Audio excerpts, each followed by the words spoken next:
along the unyielding road of time, in the span between past and future, certain events have seized human imagination and shaped his worldview.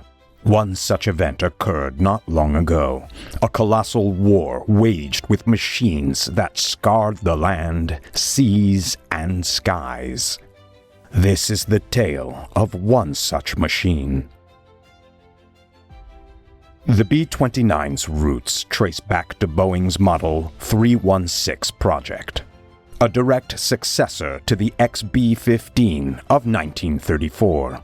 Additional designs emerged over the ensuing years, with the 345 design formally presented to the U.S. Army on May 11, 1940. The Army was sufficiently impressed to grant Boeing funds for further studies and wind tunnel tests on June 17th. 3 years and multiple designs later, the first B-29s began rolling off the production lines at Boeing's Wichita plant in Kansas. By September 1943, 2 other major companies were producing B-29s alongside Boeing. Martin operated from its Omaha plant in Nebraska, while Bell built them in Marietta, Georgia. Together, these 3 facilities delivered a total of 2,513 B-29s. Measuring 99 feet in length and spanning 141 feet 3 inches, the B-29 was anything but small. In fact, it was the largest bomber in the world, with a wing area of 1,736 square feet. Coupled with a height of 27 feet 9 inches, the aptly named Superfortress stood as a towering giant, weighing 74,500 pounds empty and 135,000 pounds fully loaded. Building such a colossal aircraft required vast amounts of space and a meticulously organized construction system. On the factory floor, hundreds of specially trained workers toiled to construct an aircraft of immense proportions. This diverse workforce included people from all walks of life. Individuals worked side by side while the older teamed up with the young and younger. No one was too old to contribute or too young to matter. Every person brought a valuable skill, regardless of their shape or size. Once assembled, these frame sections came together to form the world's heaviest bomber, and getting such a machine airborne required immense power. That power came from 4 Wright R-3350 duplex Cyclone 18-cylinder radial engines, each equipped with GE turbo superchargers, delivering 2,200 horsepower at takeoff and 2,300 horsepower at 25,000 feet. The frame supporting these engines had to be expertly constructed. A single missed rivet, combined with vibrations from the engines, could cause the entire plane to break apart mid-air. Once fully assembled, the B-29 was nearly ready to depart the plant. Only minimal finishing touches remained, as it was built as a machine of war, requiring little in terms of paintwork or aesthetic details. On a production line like this, completed planes didn't remain idle for long. The moment the final rivet was secured, the B-29 was towed out of the factory and handed over to the men who would ultimately gamble their lives on its reliability.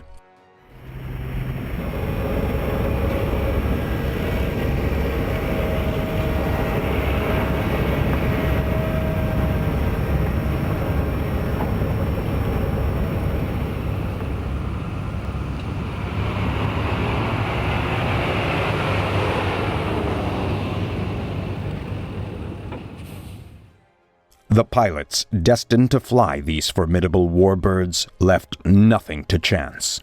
The B-29 underwent a rigorous series of tests before its first flight. Every inch of its exterior assembly had to be meticulously inspected by the pilot and crew, who ensured nothing was overlooked.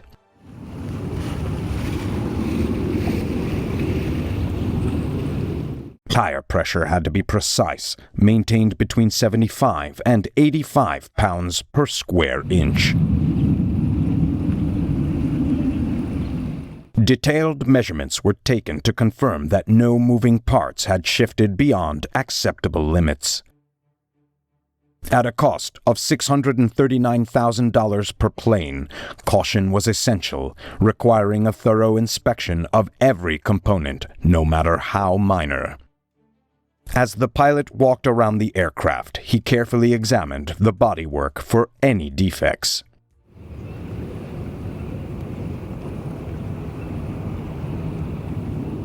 After verifying the tire pressures on the next wheel, the pilot carefully inspects each motor cable, checking for any signs of damage or breaks. These motors control the landing gear, and a failure here could prove catastrophic. Once the wiring is inspected, the pilot examines the brake lines, ensuring the hoses are intact and free of leaks.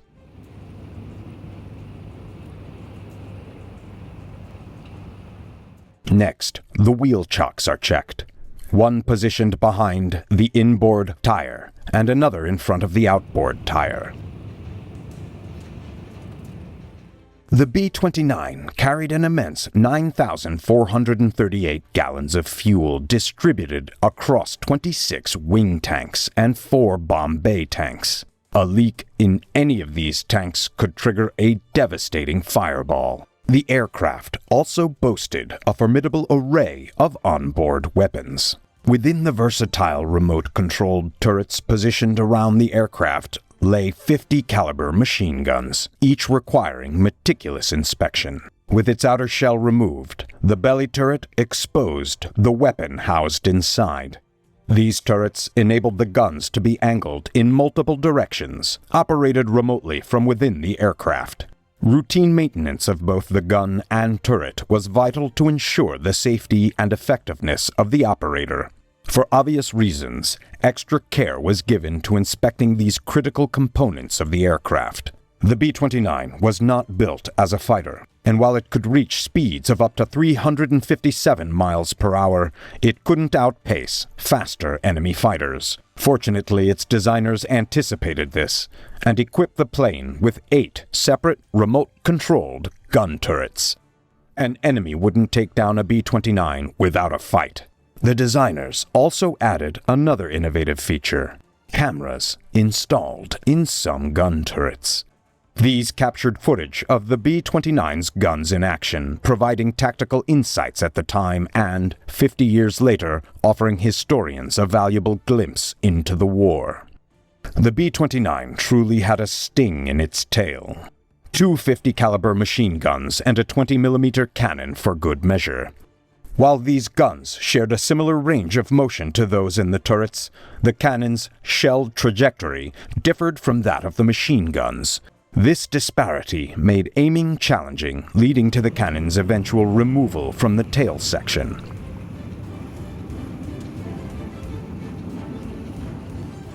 Before boarding the aircraft, one final task remained: the crew. Each crew member had to be checked in and thoroughly briefed by the pilot. A few choice words of encouragement were usually enough to lift their spirits and prepare them for the task ahead. This would be their last chance to feel the ground beneath their feet for several hours. Once everyone was present and accounted for, it was time to board. Upon entering the plane, the crew immediately headed to their stations and made themselves comfortable. Anything they brought with them had to be securely stowed, and the exterior hatches sealed tight. This was especially crucial for the B-29, as it featured pressurized compartments that maintained consistent air pressure throughout the mission.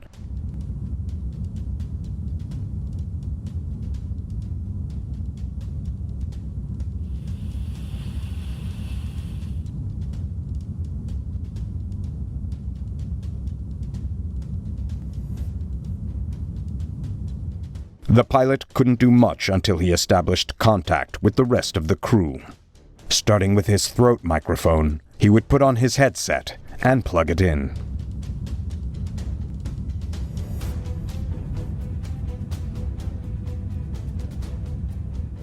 By flicking a few switches and turning the transceiver to the right frequency, he would establish communication with the control tower. Next, the pilot would conduct a brief check of the gas mask and inspect the portable oxygen cylinder. He would then test the cockpit lights and ultraviolet lights, flicking them on and opening the shutter for a visual inspection.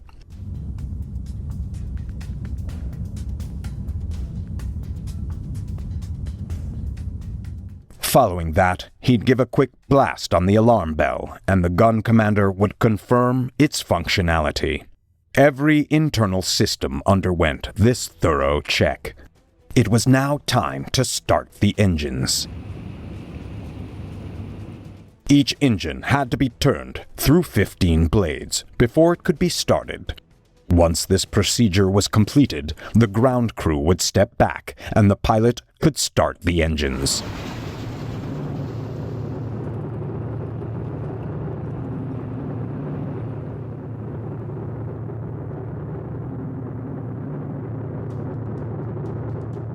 After all 4 engines were running, vacuum pressure became available to operate the gyro flight instruments. At this point, the gyro compass and flight indicator were uncaged and set to the correct settings.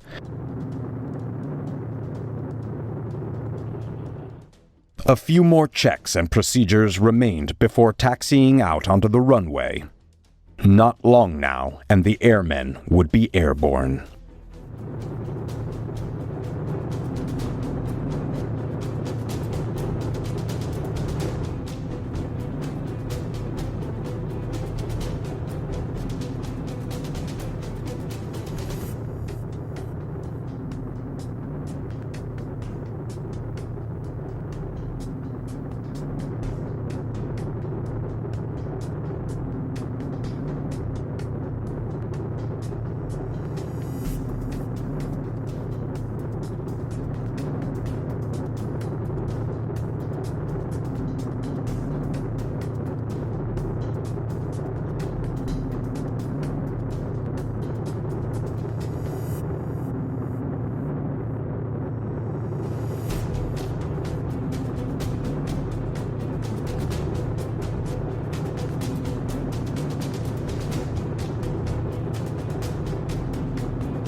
With wheels up, the co-pilot raised the wing flaps, and a visual check confirmed they were properly set. It was time to see what this bird could do.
The bombardier took a quick look, but no bombs would be dropped today. This was just a test flight. Time to head in. Wing flaps down.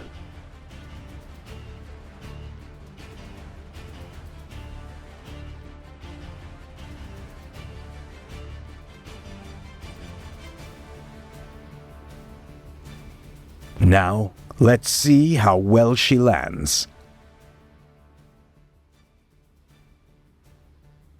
The wing flaps must be fully extended for the approach.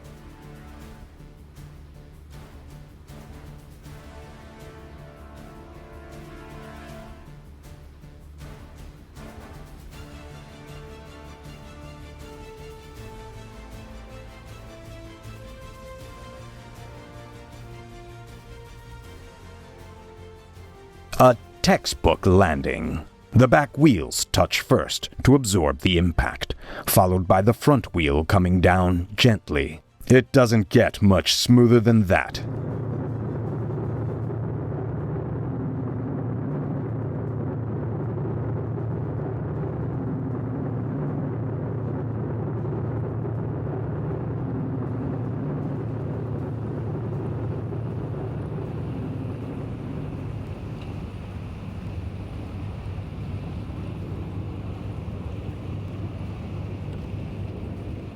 This was just a test flight, and these airmen had an easy ride. However, 10,000 miles away, a fierce battle was raging, and soon these men and their brand new B-29 would be called into action. When Japan attacked Pearl Harbor on December 7th, 1941, they made a powerful enemy out of America. The reasons for the attack were unclear, and ironically, Japanese envoys were holding peace talks in Washington at the time. However, that one fatal mistake brought America into the war, and U.S. troops were soon engaged against the Japanese. To bring their B-29s closer to Japan, America needed an airbase large enough to accommodate them. On the Pacific island of Saipan, they found such a place. After landing on Saipan on June 15, 1944, U.S. Marines captured the island's airbase within 3 days. However, the Japanese defenders continued to fight, and the battle didn't end until July 9th. By then, an estimated 30,000 Japanese soldiers and civilians had lost their lives. Some, including 2 commanders, chose to commit suicide as defeat neared. U.S. casualties numbered over 16,000, with 3,000 dead. The Battle of Saipan secured America its airbase and wouldn't be long before the first B-29 would arrive. But before that, bulldozers would be sent in to prepare the runway.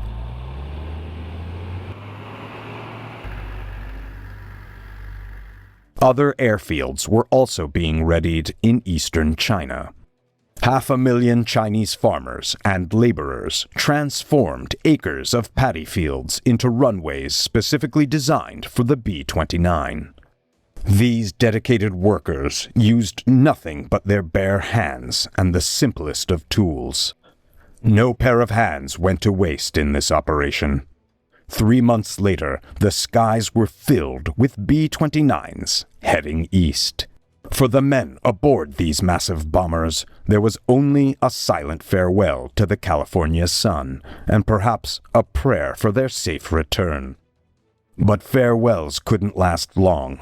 There was still work to be done, and unless they wanted to run out of fuel over open sea, these men had to stay vigilant about their course heading. For a while, all they had to look at was the endless expanse of open sea. That, and the couple of hundred other B-29s flying alongside them. The view could get monotonous, with nothing but sea and sky for miles, and the only comfort was looking out the window at their fellow airmen. Land. The relief on this pilot's face says it all. The long journey from America to Saipan has finally come to an end. While the sight of the base is the best thing these pilots have seen all day, it won't be long before they'll long for the comfort of home. The ground crews have been waiting for the arrival of their comrades for a long time. And for the dust-covered residents of Saipan, the crews of these first planes are the best sight they've seen in months. The first element of the 21st Bomber Command has arrived. When we've done some more fighting, we'll do some more talking. Thank you. These pilots and their crews have just landed, but already they're receiving a hero's welcome. Maybe they'll return to America, covered in glory. Or perhaps their celebrations won't last long, nor will their rest. At the 21st Bomber Command headquarters, plans for their first mission are already in motion. Today, the target is Tokyo. The weather's too cloudy to strike anywhere else. Major General Curtis LeMay believed he could force Japan's surrender through the sheer weight of relentless attack. To this end, he ordered a rapid pace of operations. 4 wings will strike Tokyo at 10 o'clock. They'll fly in under the weather and bomb at 12 noon. Operations has reviewed the tactical plan for Target 574. General LeMay approves the target and commits all executive details to his staff. By flying 600 plane missions out of Saipan, Guam, and Tinian, LeMay doubled his command's bombing weight in just 2 months. That was his no-nonsense style.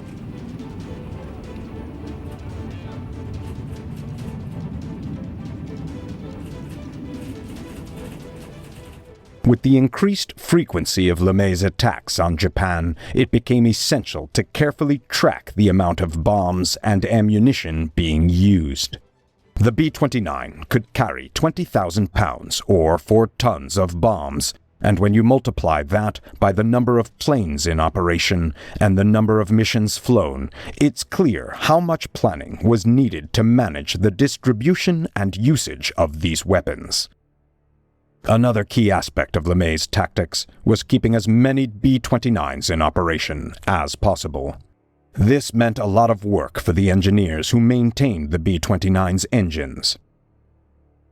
The pilots, who not long ago had arrived, fresh-faced and eager, were now veterans of several missions over Japan. Some had already seen action in Europe, while others were more innocent. It's a testament to their courage and resilience that, in the face of potential early death, these men could so easily throw their heads back and laugh. Men like Colonel Kenneth Gibson from Salt Lake City, who served in both England and the Far East, John Van Trigg from Illinois, Gordon Wong from Idaho, Fred Montgomery, a B-24 gunner, Harry Grant, a B-17 flight chief decorated for his actions in the battles of Guadalcanal. Men who had flown in forts or liberators across various combat theaters and had graduated to the newest and best. It had been a long time since any of them had seen their homes or loved ones. In the pilot's briefing room, the Tokyo mission is laid out for them. The news comes as a relief to these men, but they are under no false illusions. Many of them have flown missions to targets in Europe, but this is different. The London to Berlin run was 1,000 miles, there and back. A return trip from Saipan to Tokyo covers 3,000 miles over enemy territory. Before the mission, the pilots endure a few moments of unwanted leisure. They are eager to get airborne, but until final clearance is given, there is nothing to do but wait. The lead plane for this mission will be Don Pistote, piloted by Robert Morgan, with bombardier Vince Evans on board. They were the pilot and bombardier who flew 25 missions over Germany in a B-17 called the Memphis Belle. They could have gone home after their service, but they chose to continue serving. At last, the green light is given, and these two heroes can take to the skies once more. During the mission, the crew members are confined within separate pressurized sections of the aircraft. The bombardier sits at the nose of the craft, directly ahead of the pilot on the left and the co-pilot on the right. Behind the pilot is the navigator, facing forward. The flight engineer sits directly behind the co-pilot, facing up. The radio operator is across from the navigator, facing the right wall. The gun commander is positioned at the top of the fuselage, amidst the ship's structure. The left gunner faces aft, as does the right gunner. The tail gunner stays at the rear of the craft, moving to the tail when combat begins.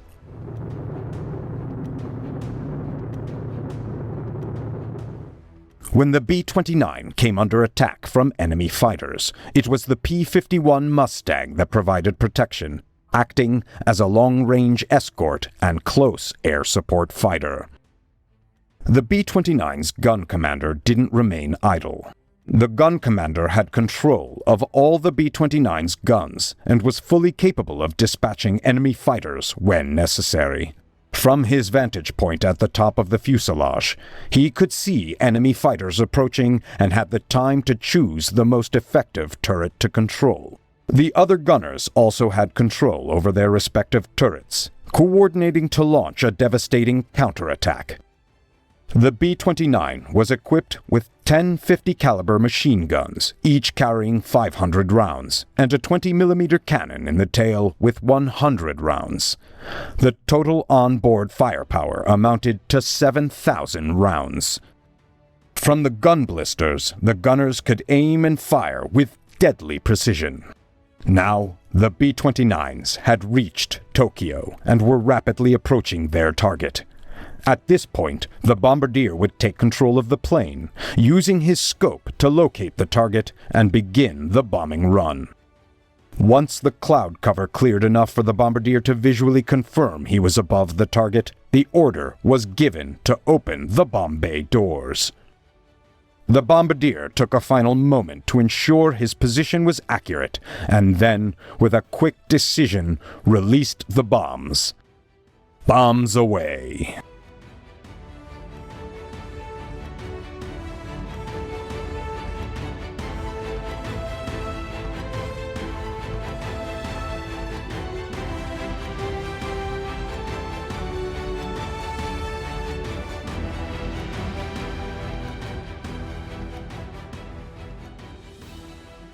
It took 3 days for the smoke to clear after the attack, and only then could the true extent of the damage to Tokyo be assessed. The sight of Japan's devastated capital served as a grim reminder of the destructive power of war. The B-29 crews, however, were unaware of the full extent of the damage they had caused. All they knew was that they had successfully completed their mission and taken out a key enemy target.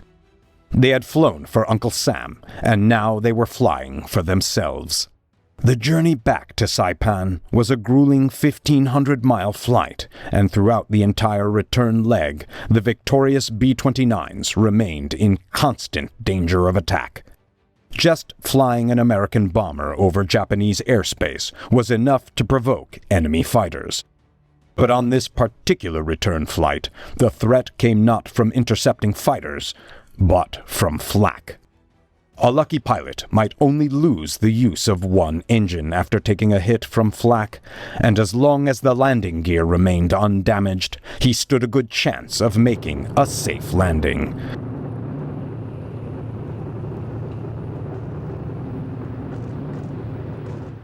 Unfortunately, this crew wasn't so fortunate. Their plane came in uncontrollably, its engines severely damaged, and the landing gear was crippled. The man who stood watching this devastating accident might have experienced a mix of emotions, but his lack of visible response suggested that he had seen similar events happen before.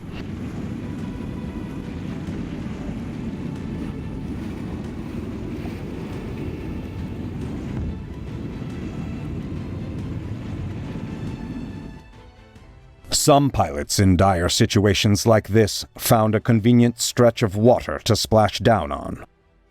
The pilot of the damaged B-29 made a wise decision, choosing to bring his plane in for a controlled landing on water rather than attempting a parachute escape. The pressurized compartments of the B-29 made a quick evacuation nearly impossible. Miraculously, the pilot managed to land the plane with perfect control, and all crew members survived.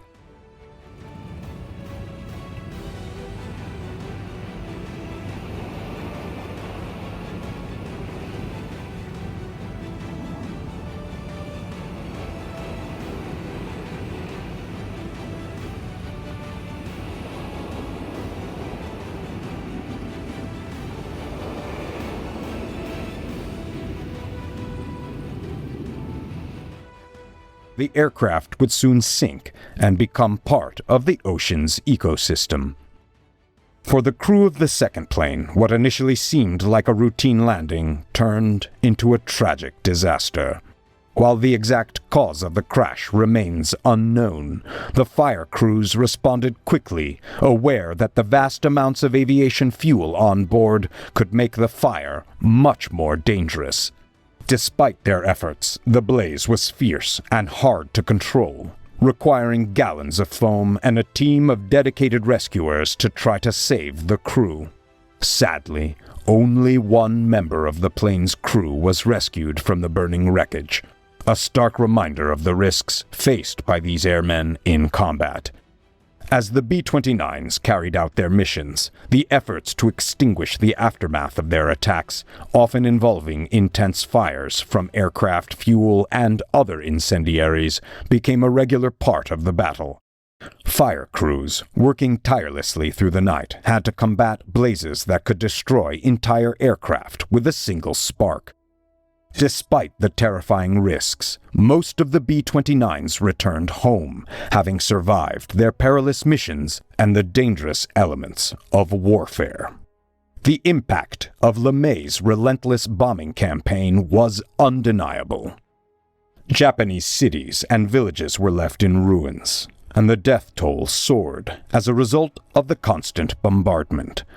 However, rather than crippling Japan's resolve, the attacks had the opposite effect, provoking a fierce response. With their backs against the wall, the Japanese forces regrouped, becoming more determined and increasingly dangerous.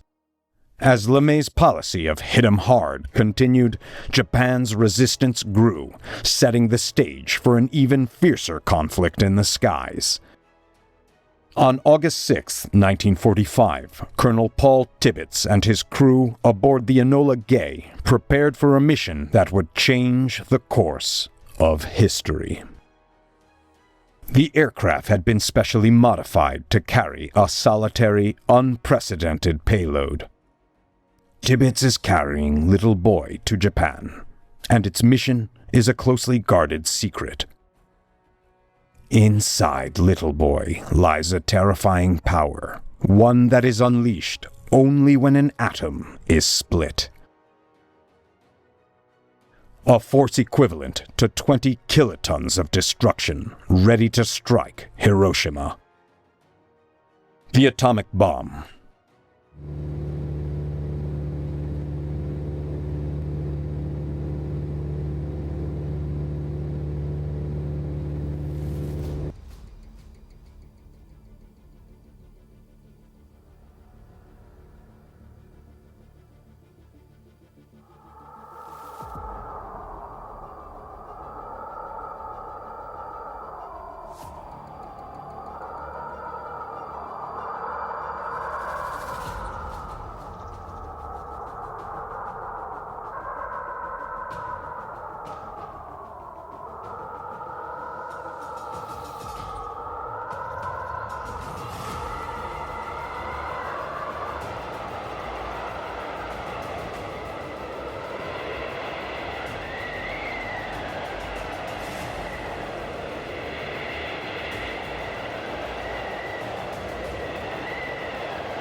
On August 9th, a second bomb, Fat Man, was dropped on Nagasaki from Boxcar, adding its devastation to bring the death toll to 110,000.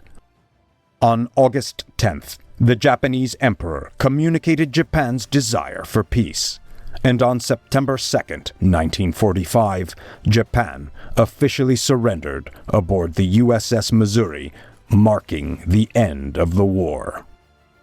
It took 2 atomic bombs to secure Japan's surrender, but after 6 years of brutal conflict, the countless men who had fought for their nations could finally return home.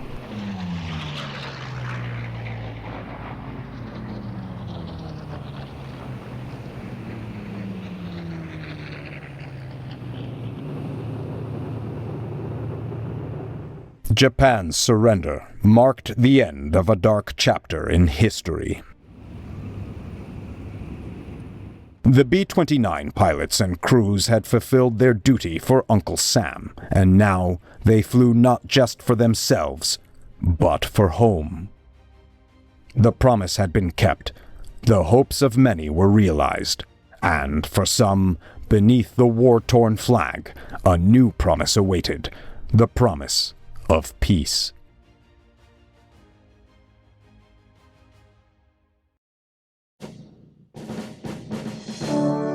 He was born in Columbus, Ohio, just 50 miles from the Wright brothers' shop in Dayton. He saw his first airplane at the age of 4. It fascinated him, and he ran to catch it, but it was gone. From then on, he was fascinated by flight and continued to chase it. After college, he joined the Army and became a pilot. The chase that began at age 4 was fulfilled, and for the next 40 years, aviation would bring him fame and achievement through a long and glorious career. He was always the best bombardier, best navigator, and best pilot in his unit. He developed the tactics to win wars from the air, then led the way as the Army Air Forces smashed Germany, then Japan on their way to victory in World War II. When the Soviets became a menace, he thwarted them by first organizing the Berlin Airlift, then developing the Strategic Air Command into the world's premier nuclear deterrent bomber and missile force, dedicated to the preservation of peace, a peace that lasted for over 40 years. His name is Curtis Emerson LeMay, and he is a legend of air power. Curtis LeMay was born November 15, 1906, to Irving and Arizona LeMay. His father was a steel worker and sometimes handyman, who often was forced to move his family in search of work. Their travels carried them from Ohio to Pennsylvania to Montana to California and back again. While in California, young Curtis and the rest of his family visited the Panama Pacific International Exposition in San Francisco. Young Curtis saw aeronaut Lincoln Beachley do aerobatics over the crowds, and he wondered just what it was like up there, a wonder he would never lose. LeMay graduated from Ohio State University in 1928 with an engineering degree. He also finished ROTC as an honor graduate and received a reserve commission in the Army. Unfortunately, the reserve commission didn't help land him in flight school.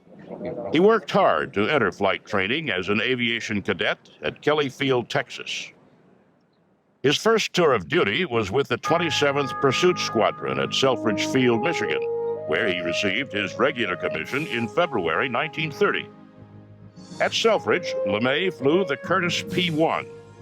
He stayed at Selfridge until 1937, when he transferred to Boeing B-17 bombers at Langley Field, Virginia.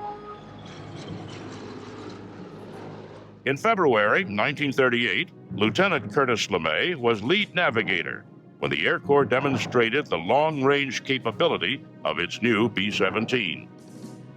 6 bombers of the 2nd Bombardment Group made a goodwill flight from Langley Field, Virginia to Buenos Aires, Argentina, and back.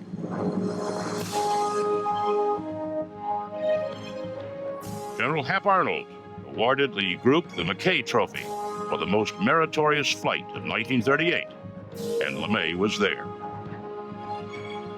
Just 2 months later, 3 B-17s of the 2nd Bombardment Group intercepted the Italian liner Rex, 725 miles out, headed for New York City. The Air Corps demonstrated that it could intercept an enemy fleet threatening the United States at vast distances, long before they became a threat. Once again, the lead navigator was Lieutenant LeMay. Just prior to World War II, LeMay, assigned to Ferry Command, pioneered ferry air routes over the South Atlantic to Africa and over the North Atlantic to England, routes that would be used constantly once the war began. LeMay then took over the 305th Bombardment Group, trained them in California, and took them to England in the fall of 1942. He gained a reputation as a tough commander, the Iron Eagle. But no matter how tough, he was fair and made sure his crews were well taken care of. LeMay once commented, "I don't mind being called tough. In this racket, it's the tough guys who lead the survivors." Curtis LeMay was an individual who had very high standards that he held himself to, and he held the people that worked for him to. He was fair. He was uncompromising in his pursuit of quality, in his pursuit of performance. He had a reputation for being abrupt. He was a man who was very performance-driven and very goal-oriented and very results-oriented. He was uncompromising in the way that he viewed his own performance and the performance of those who worked for him. He trained his crews hard and prepared them well, and through them he developed new formation tactics. These tactics greatly improved defensive protection for the bombers from fighter attack. The tactics also improved the group's bombing accuracy and effectiveness. I found that bombing accuracy was very poor. As a matter of fact, we didn't know where half the bombs we hauled across the channel fell. Further investigation showed that everyone was taking evasive action on the bombing run. So it was apparent that the bombardiers were not having an opportunity to use their equipment and get good results. So in our stupidity, we decided to make a straight-in run from the time we saw the target.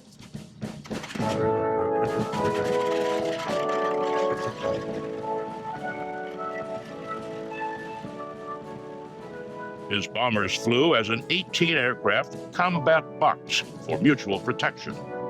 They all dropped their bombs when leads were dropped, so that the bombs fell in a tight grouping, known as synchronous bombing. LeMay's tactics were adopted by all groups in all theaters of operation.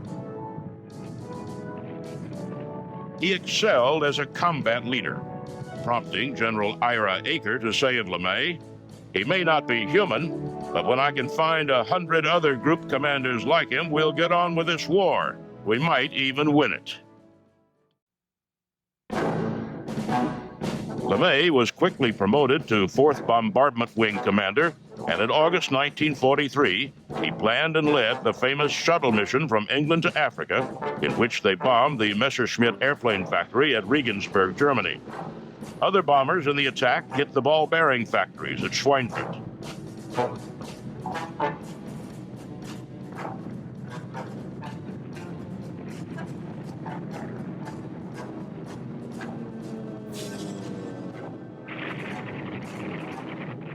Although successful, the mission lost 60 bombers and another 100 were damaged.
A month later, LeMay became the 3rd Bombardment Division commander, making him the youngest major general in the Army.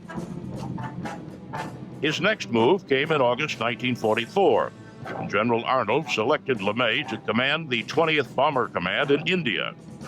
It was time to take the war to mainland Japan, and LeMay planned to do it with the new Boeing B-29 Superfortress.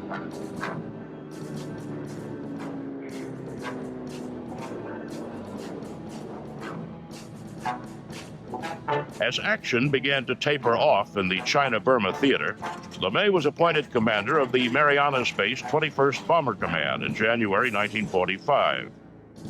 The B-29s could now hit mainland Japan with relative ease. From his headquarters on Guam, LeMay directed the bombing campaign.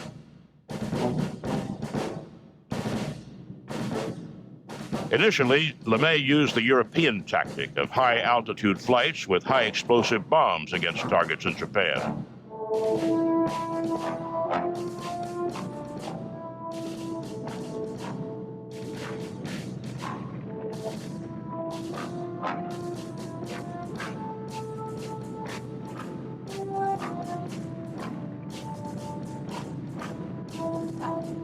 Then, in an effort to shorten the war, he changed tactics.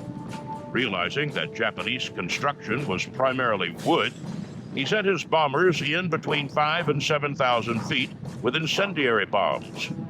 The results were catastrophic for the Japanese, as many of Japan's major cities were consumed by fire.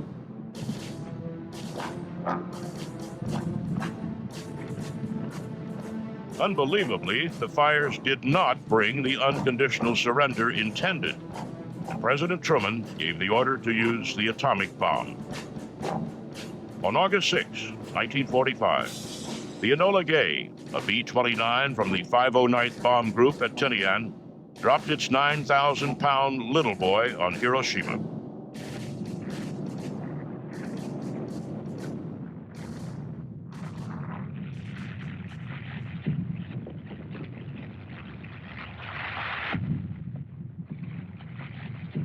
After a visit with LeMay, General Carl Spaatz telegraphed Washington, "Have had opportunity to check up on Baker 2-9 operations and believe this is the best organized and most technically proficient military organization the world has seen to date."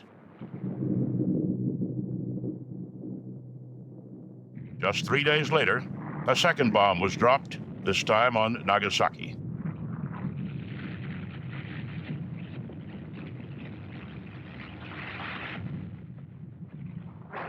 On August 15th, the war was over.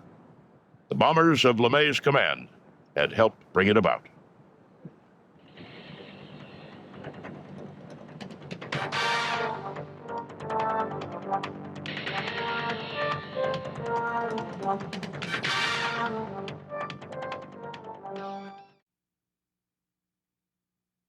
Major General LeMay became the first Deputy Chief of Air Staff for Research and Development at Air Force Headquarters in Washington in December 1945. He was in charge of nuclear weapons development and wasted no time in planning the weapons testing in the Marshall Islands Bikini Atoll.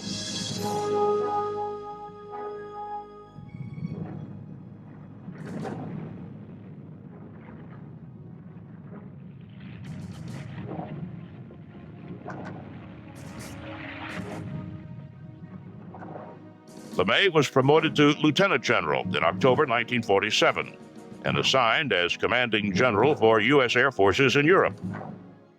In April 1948, the Soviets began to restrict the flow of supplies to Berlin, prompting General Lucius Clay, the commander of European Command, to ask LeMay if he could deliver coal by air. LeMay responded, "Sir, the Air Force can deliver anything." LeMay immediately began Little Lift from Rhine-Main, West Germany, to deliver U.S. Army rations and perishables like fresh milk, eggs, and vegetables daily into Tempelhof Aerodrome Field in Berlin. LeMay organized the air operation and ordered more modern aircraft. Until they arrived, he had to rely on the 96 Douglas C-47s already assigned to Germany. Then on June 26, the Soviets closed the city completely, except for the air corridors. The Berlin airlift began.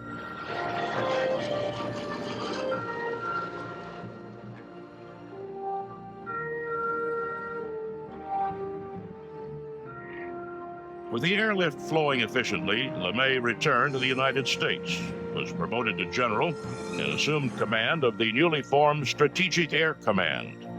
He established its headquarters at Offutt Air Force Base, Nebraska. He transformed the command from the remnants of World War II bombers, primarily the B-29 Superfortress and the larger Consolidated B-36 Peacemaker intercontinental bomber, to an all-jet bomber force, comprised of the sleek Boeing B-47 Stratojet and the awesome Boeing B-52 Superfortress, manned and supported by professional airmen dedicated to the preservation of peace. As the new Boeing bombers came into service, LeMay quickly checked out in both the B-47 and the B-52. General LeMay commanded the Strategic Air Command for nearly 9 years. He was uniquely identified with SAC and its progress, and also with the welfare of its people. He realized that by demanding high standards of readiness, the command exacted a human toll on its people. Being a strong family man, General LeMay had a great concern for his men and their families' welfare, and over the years was responsible for greatly improved living conditions on SAC bases for both married and unmarried personnel. I think a measure of Curtis LeMay's devotion to his people is how he was concerned about them in their off flying hours. He was an enthusiastic sportsman. He encouraged the development of recreation centers. He developed a particular interest in road racing and road rallies, and that was a feature, really, of the LeMay era. And then he was very concerned about the welfare of his people, particularly his enlisted force, and put a great deal of time and effort into the Cape Cod housing program and developing appropriate housing and recreation facilities for them. He was a genuine total force person. Under LeMay's leadership and supervision, SAC laid the plans for the development and integration of an intercontinental ballistic missile capability to complement the manned bomber.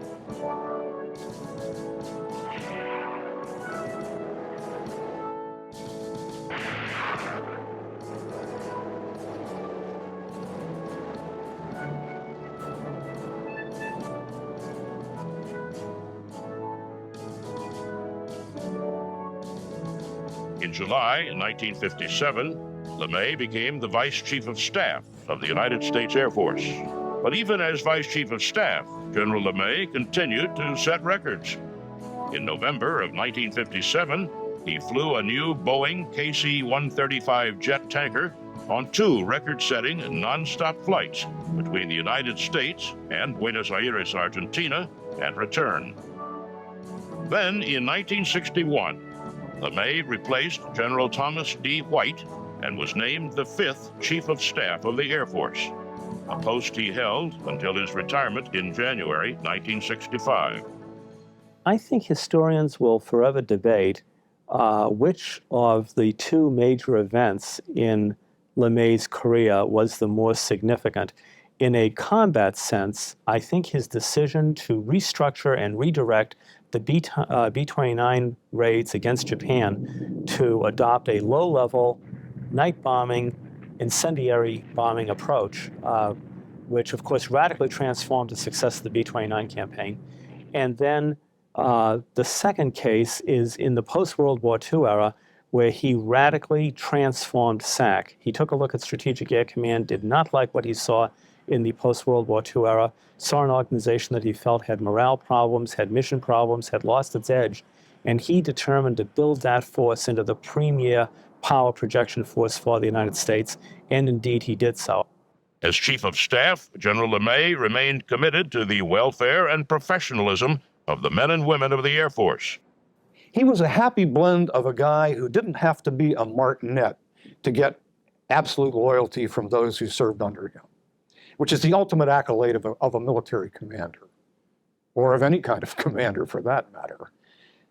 he gets pretty high marks as a human being. You know, he was a cigar-chomping, rough, tough, gruff Kurt LeMay. And over the years, this mystique grew up about him as if he were some sort of ogre, you know, with a crushed cap squared over his eyes and thunderbolting everyone around him. Well, not really. You know, the beauty of him was that he had that effect in terms of what he got out of his troops.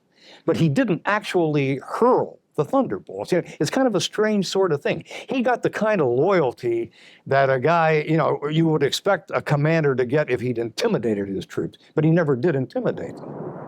He also remained the chief advocate of the policy for the continued mix of strategic manned bombers and intercontinental ballistic missiles as the nation's primary deterrent to nuclear attack, when the administration pressed for a change in that policy. After his retirement, he continued to be a strong supporter of the Air Force and the welfare of its people. Being born in 1906, right after the airplane first flew, my history is the history of the airplane. And you know as well as I do that any way you measure it, speed, performance of any kind, the curve for the air art is going just like that. And what's going to happen in the future is going to happen so rapidly that if you don't keep abreast, you're really lost. His concern over declines in national defense capabilities and the ongoing war in Vietnam prompted the general to join George Wallace as his vice presidential running mate in the 1972 presidential race.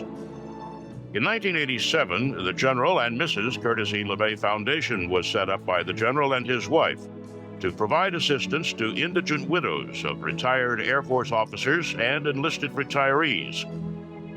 General LeMay died in 1990, but his legacy lives on. He changed forever the way nations use bombers as an offensive weapon during war and as a source of deterrence against attack during times of peace. His creation of the Strategic Air Command as a deterrent to nuclear attack during the Cold War helped defeat the Soviet Union and brought peace and an end to the threat of nuclear annihilation. Although he is remembered for his tough, war-winning leadership, his legacy is one of peace, and for that, he is a true legend of air power.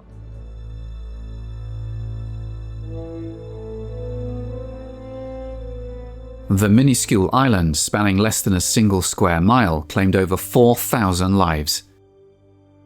Tarawa epitomizes the intense combat witnessed during the war, with American forces relentlessly pushing the Japanese back, one island at a time, across the Pacific.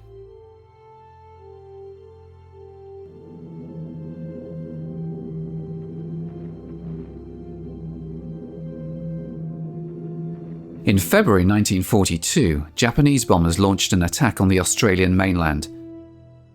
This assault temporarily incapacitated the naval base in Darwin.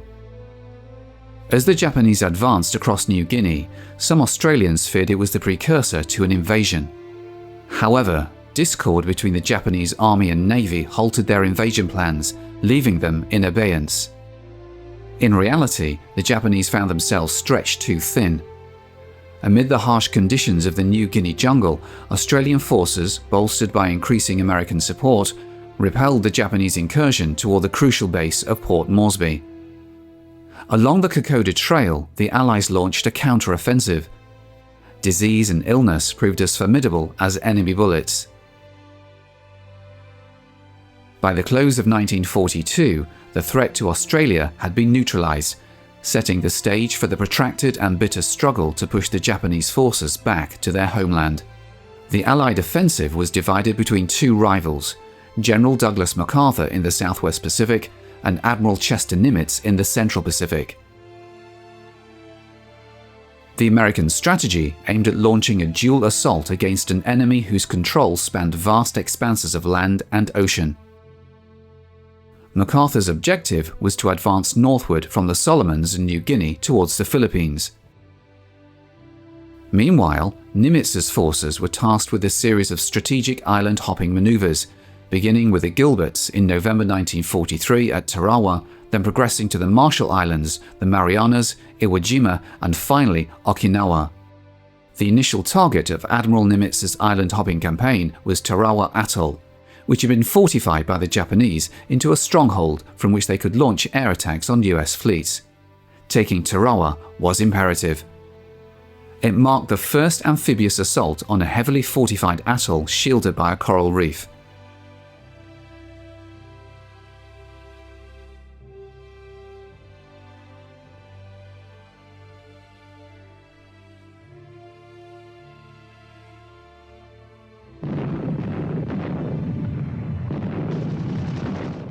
Initially, none of the 5,000 Marines in the assault force comprehended the full extent of Tarawa's defenses.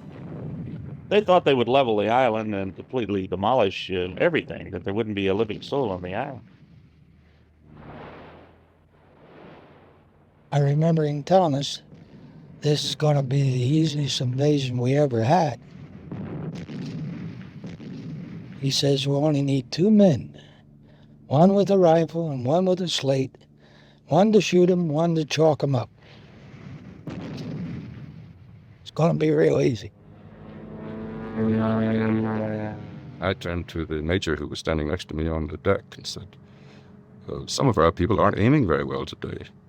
He said, you don't think those are our shells, do you? I realized then for the first time they were being shot at, and there were indeed some Japanese on Tarawa. Everyone was confident that you could kick hell out of the Japanese. The Marines would have no problem with them if we could get our feet on the beach.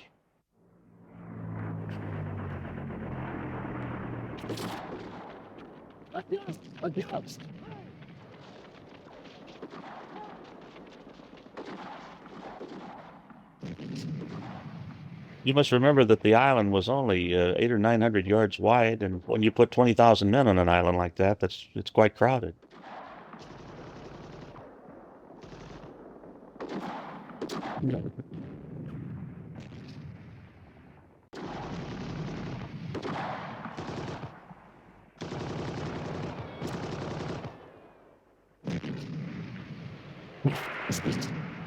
We were told that perhaps that we could take this island within a very short time, and it was quite evident within hours of our landing that this would not be so.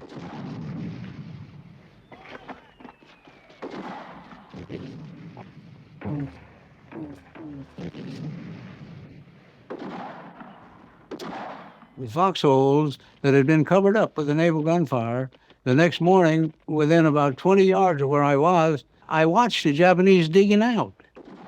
They were digging the sand out of the place so that they could see out.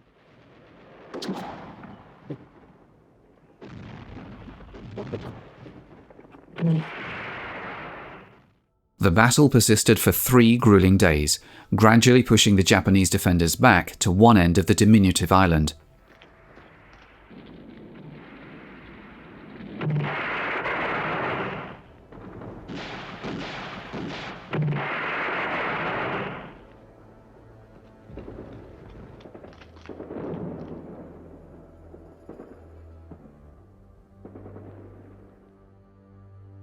The Japanese commander had arrogantly proclaimed that Tarawa could not be captured for a century. If you can imagine the effect, nearly 6,000 dead men on an island this small, and considering that it's 1 degree from the equator, the amount of heat you have there, you can imagine the smell that you get within a day or two from all this rotting flesh. It was a sort of a sweet smell, sickly sweet, described it. And I don't know anywhere in World War II where there was such a concentration of death.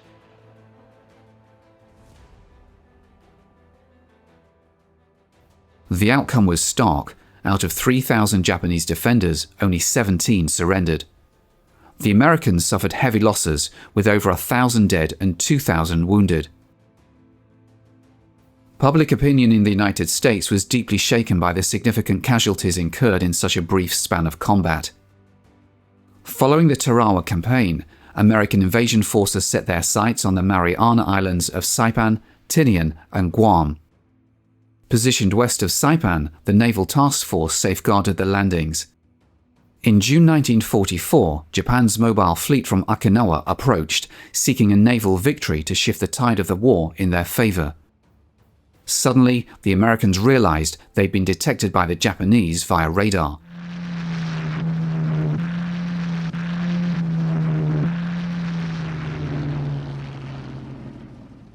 Every available American fighter was scrambled into the air to intercept successive waves of Japanese carrier-based planes.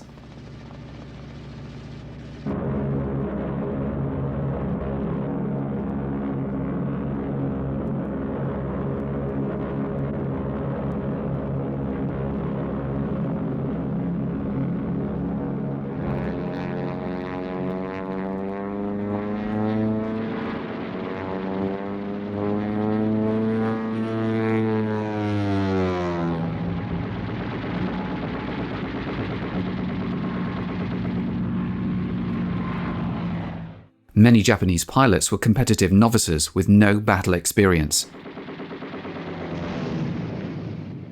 Their aircraft were poorly armored. For the American pilots, engaging their adversaries felt as effortless as shooting turkeys.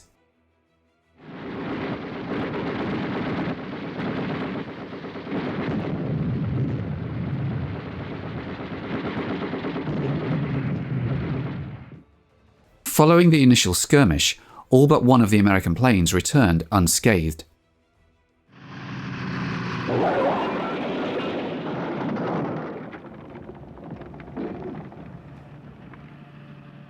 Rearmed and refueled, the Americans stood prepared for the next Japanese offensive. Despite two subsequent onslaughts, the Americans held a significant advantage with nearly 900 carrier-based planes, double the size of the Japanese fleet.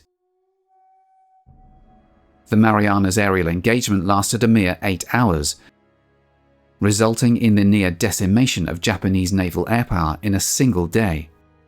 The initial fleet of 430 planes was reduced to approximately 100.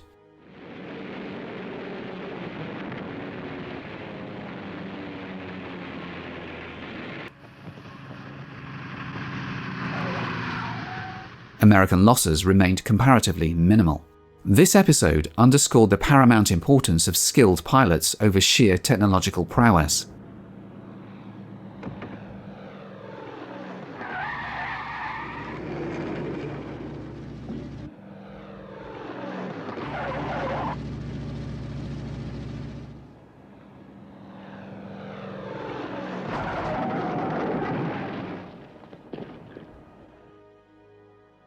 As dusk settled, the Americans emerged victorious in the aerial conflict, yet the whereabouts of the retreating Japanese fleet remained unknown. The following day, the American search for the enemy persisted. It wasn't until late afternoon that their aircraft finally spotted the mobile fleet, positioned over 200 miles away at the outer reaches of the American bomber's range. Despite the fading light, the order to attack was issued. In the ensuing engagement, the primary target of the American assault, the Japanese carrier force, suffered significant damage. One carrier was sunk and 2 others were left battered. This pivotal naval encounter, marked by a notable absence of direct fleet-to-fleet combat, concluded with the Japanese fleet reduced to a mere 35 aircraft as they retreated to their bases in Japan. But now, the American planes faced the challenge of returning to the carrier. The decision to engage in combat meant risking the possibility of running out of fuel during the journey home. The first to return were the fighters, which had provided protection for the task force.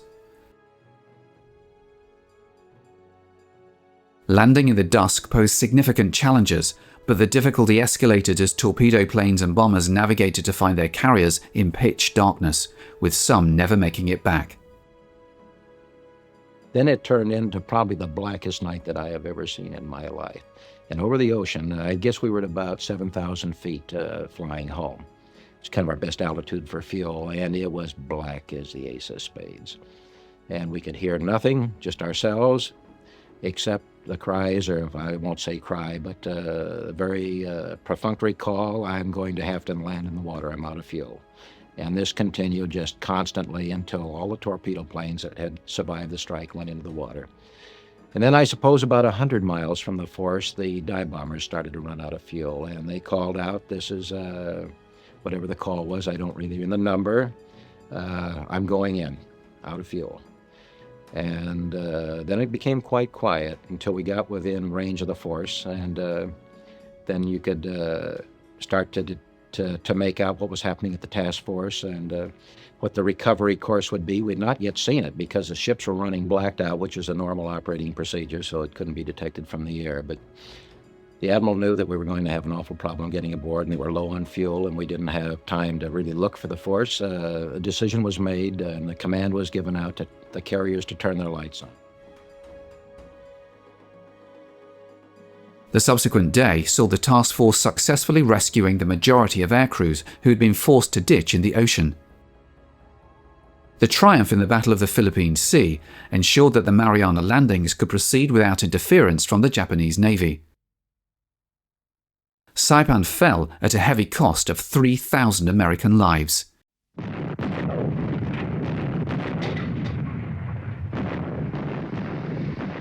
Tinian, though less fortified, also succumbed. Guam, however, managed to hold out for 3 weeks.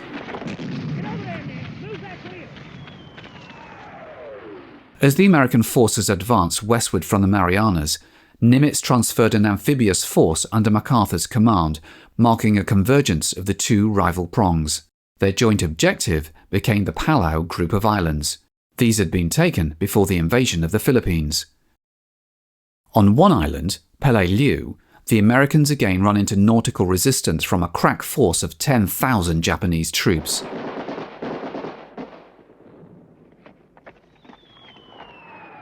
Rather than confronting the Americans on the beaches, the Japanese had retreated into an intricate network of caves and tunnels.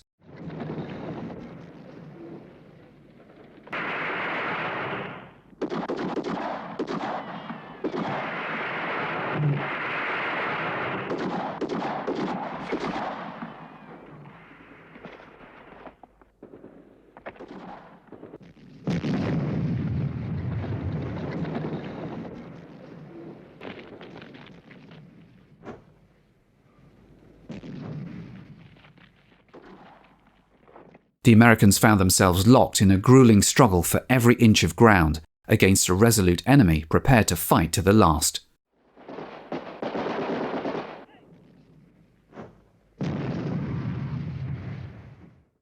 The brutal battle for Peleliu exacted a heavy toll, with 4 out of every 10 American participants killed or wounded. This was no campaign like Peleliu.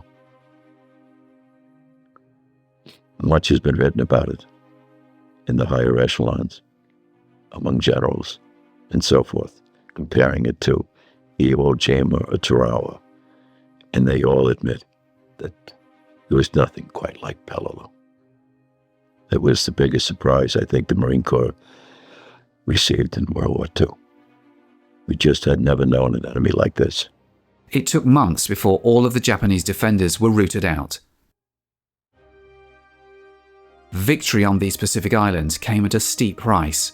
On October 20th, 1944, MacArthur fulfilled his pledge by returning to the Philippines. The landings encountered minimal resistance. The Japanese had retired inland to their main defences, but the invasion touched off the largest and most complex naval battle in history. The battle for Leyte Gulf stretched across 4 days, with 4 Japanese forces converging on the Philippines from Borneo, Formosa and mainland Japan. The Americans, commanding the 7th and 3rd Fleets, aimed to thwart the Japanese objective of annihilating the American invasion shipping in Leyte Gulf. Following a series of disjointed engagements occurring hundreds of miles apart, the Imperial Japanese Navy suffered substantial losses, rendering it ineffective as a fighting force. Meanwhile, relentless rainfall impeded the progress of MacArthur's troops, facing off against a Japanese army numbering nearly 400,000. By February 1945, just 3 months after the late landings, American forces were encroaching upon the Philippine capital, Manila. It marked the first instance in the Pacific War where Americans engaged in urban warfare, with battles raging from street to street and house to house.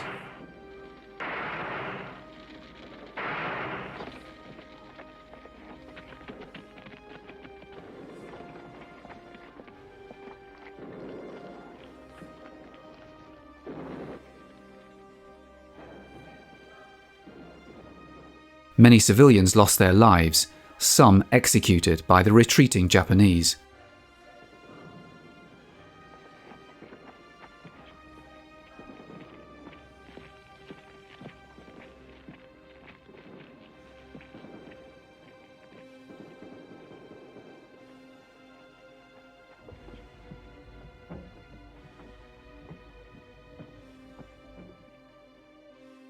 MacArthur's triumphant return to the Philippines capital marked a pivotal moment. American prisoners, held captive during the Japanese invasion, were finally liberated after enduring 3 years of captivity.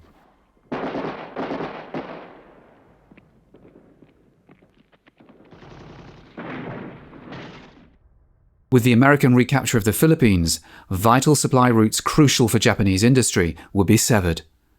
The Japanese leadership understood that losing control of the Philippines meant losing the war. Following liberation came a period of reckoning, as individuals sought revenge against Filipinos accused of collaboration during the years of Japanese occupation, bringing closure to a tumultuous chapter. In February 1945, the focus shifted to Iwo Jima, an 8-square-mile expanse of volcanic rock located just 600 miles from the Japanese coast, representing the next strategic leap across the Central Pacific. From Iwo Jima, American bombers gained strategic proximity, enabling raids on Japanese cities with unprecedented ease. Perched atop Mount Suribachi's commanding heights, the Japanese maintained a vigilant watch over every movement on Iwo Jima. Once again, the bulk of Japanese forces were positioned inland, away from the shoreline. Over a span of 76 days preceding the landing, the Americans subjected Iwo Jima to relentless bombardment from both sea and air. The waste, the barrenness of the place, it was actually like a nightmare. It was the closest thing you could see to hell. If ever hell looked like anything, it must look like Iwo Jima. The minute you got in those boats, you were scared, and you were scared until you hit the beach. You realize that you're going in to kill, and we were always taught that we had to kill or be killed. It was either us or the Japanese, one or the other. And when you're faced with this situation, as a young man, I was only 19, it's confusing. You built in the Marine Corps to take orders and to obey orders, but at the same token, you're still a human being, and you're only 19 or 20. Most of us were only 18, 19, or 20 during those days.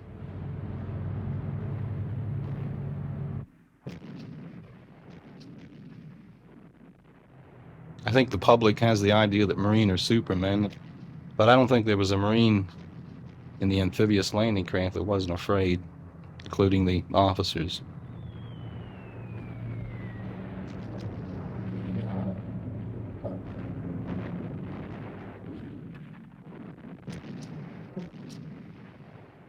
I was always taught to hate them in the Marine Corps, to detest them, and that they were animals, that we were the men, they were the animals.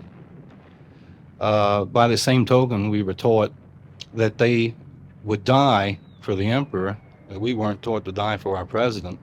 And to fight or to come up against an individual who wants to die or who doesn't care about dying is a tough thing to combat in your mind. We wanted to live, we wanted to kill him, and we wanted to survive. You have to keep your head down because there's too much fire above you. And it's that constant wondering, is somebody going to drop a lucky one in there and you're too far out to swim with all that gear on? And what are you going to get into when you get there? It's a hell of a place to be.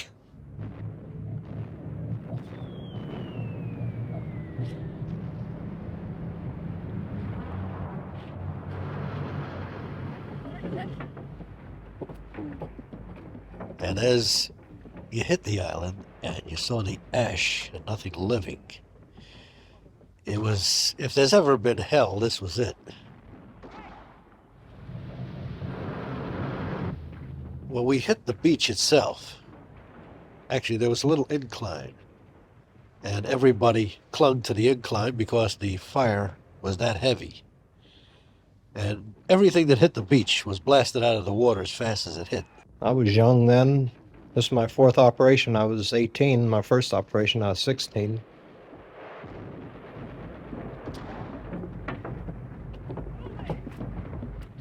They just lay there and waited for us, and rhythmically just kept on tattooing every man along the line. And you just couldn't avoid it. The slaughter was fantastic. We were just walked into a web, and there was no way out. You couldn't get off the beach. And getting into the beach was a depressing scene. It sort of knocked your morale down when you start to see your own people from your own team dead. There was this, from the water's edge to sort of a rise, there was a tremendous amount of bodies just lying there.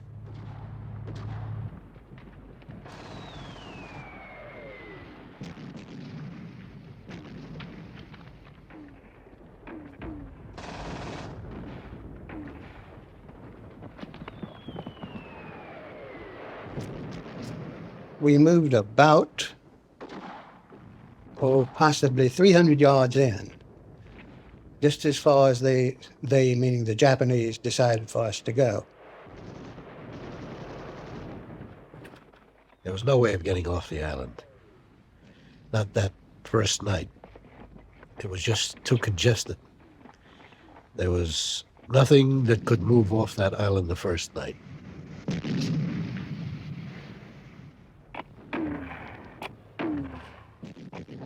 Entrenched on the slopes of Mount Suribachi, the Japanese command had concentrated their artillery.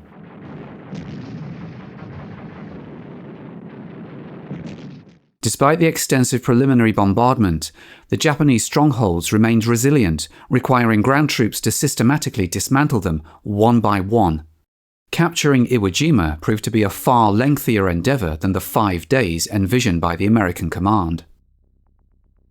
The entire vegetation was gone completely. And you awaken in the morning and you look out across this particular expanse of no man's land, and it was bubbling and seething with steam coming out of the ground. In fact, we had to use cardboard from sea ration packs to put down in the foxhole so that your ass wouldn't burn up. If there is a hell, I'm living through it now. So I don't have to worry about going to hell anytime in the future. I've been there.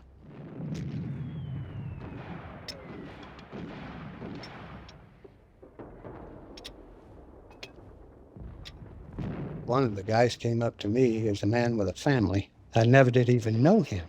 Just, meeting him at that particular day. And I said, well, we're in a mortar outfit back here, fairly well safe, no problems. Before the day was over, he and half of my other squad was dead. I think the worst part was you get callous, to dead bodies and bloated bodies, but you never get callous to your own friends in that way. And I think that perhaps was the most terrible thing of Iwo Jima. I think if everybody remembered all of the tragic things that happened, you would go crazy. You wouldn't be able to survive it. Oh, you always think you're going to make it. You're scared, but you still think you're going to make it.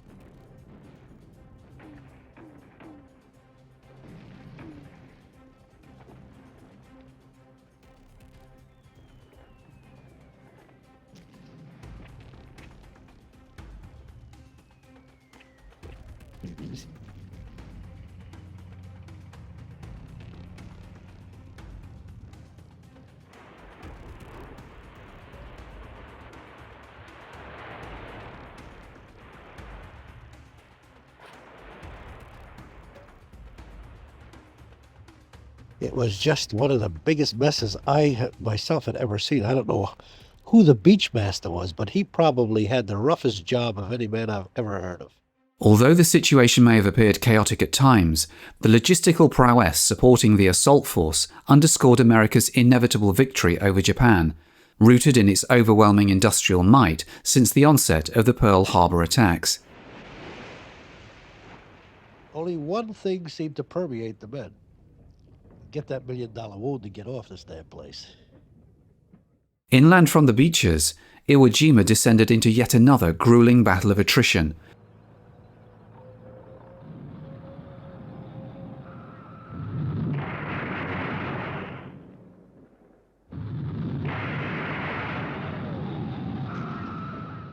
With American forces advancing inch by inch against Japanese defenders who chose death over surrender with unwavering resolve. Their leaders still hoped the Americans might tire of their losses and of the war. My Lord, on Iwo, it was hand-to-hand fighting. You didn't know who was even in the hole with you half of the time. You went into the caves. We lost most of our people in this particular fashion. You went into the caves and you fought it out with the guy. One of you came out. I don't think anybody really realized that they were underground so deeply. And it was so heavily defended, really.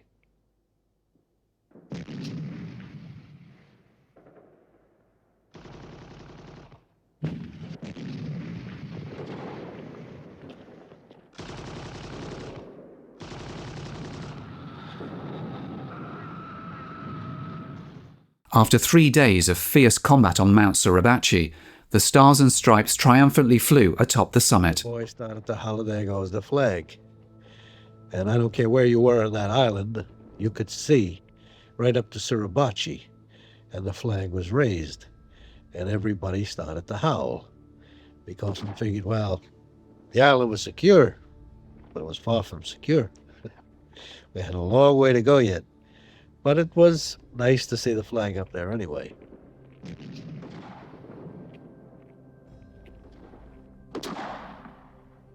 They always told you to take prisoners, but we had some bad experiences on Saipan taking prisoners. You take them, and as soon as they get behind the lines, they drop grenades, and you lose a few more people. You're a little bit leery about taking prisoners when they're fighting to the death, and so are you.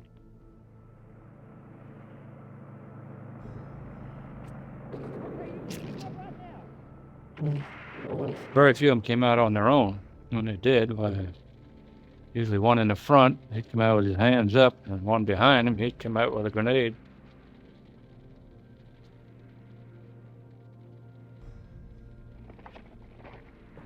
One of the West Virginia boys, but he was sitting against a stone wall with his knees up under his helmet, as we used to sit quite often, when one of the enemy ran out onto the top of the stone wall and held a small explosive charge to his abdomen, and a chunk of his torso, the lower torso, went spiraling into the air and came down on John's knees, with the absolute posterior, devoid of any clothes, staring him right in the face.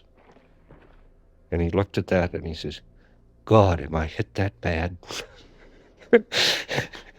And that was the trigger that released the tensions of the previous night. And there were several of us that were perfectly useless for as much as an hour. We were just laying on the ground in convulsions.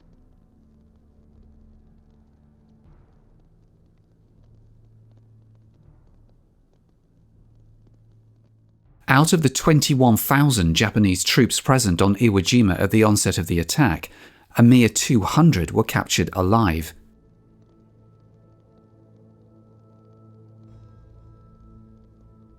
I was on the island a total of 6 days, and it seemed like 6,000 years. Remarkably, Iwo Jima's airfields were operational even before the island fell, a testament to the crucial role played by the American construction battalions, known as the CBs, not only on this island, but throughout the entire Pacific theatre of war. With the capture of Iwo Jima accomplished, attention turned to breaching Japan's inner defensive perimeter. Located 350 miles from the mainland, Okinawa stood as the last significant barrier between the Allies and the planned invasion of Imperial Japan. On April 1, 1945, the Americans launched their assault.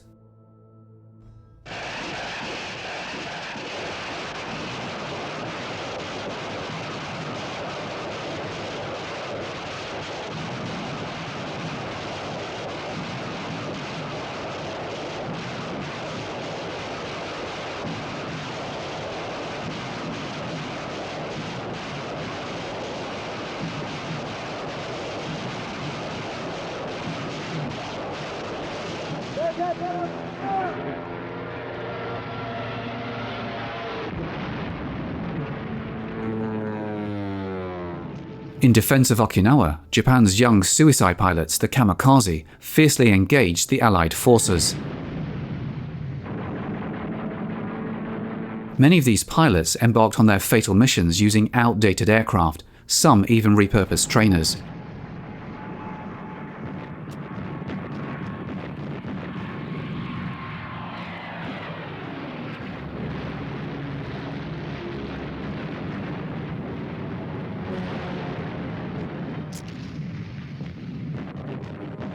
So many things were happening and so quick that it was a little bit like a big boxer in a ring when he's being hit to the chin and to the side of the face and bodies and everywhere else, because we were catching it from so many different angles.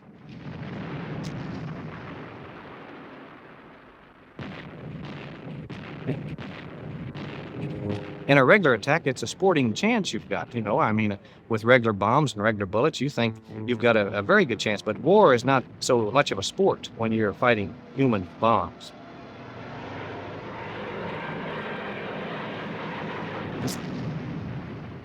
Although over 2,000 kamikaze pilots met their demise, their attacks resulted in the destruction of 30 US warships and inflicted damage upon 200 more.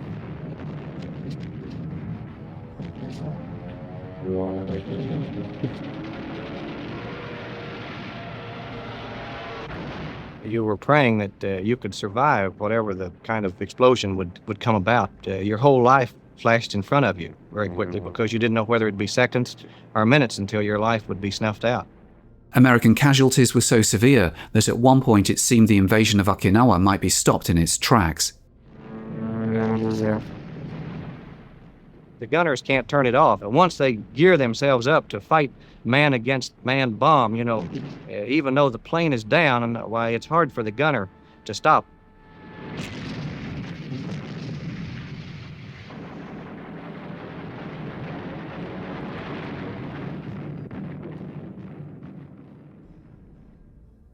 One man he was in a 40 millimeter mount, and he had been fighting against quite a number of planes that had come in, but we had been hit in his area also 2 or 3 times, and all of a sudden, with nobody understanding why, he just yelled out, "It's hot today," and jumped over the side, and that's the last we ever saw of him. But had he stayed aboard, he might have survived. But of course, we couldn't find his body or anything after that. But it was an unusual way for a type of reaction. He stayed with it just as long as he could until he broke.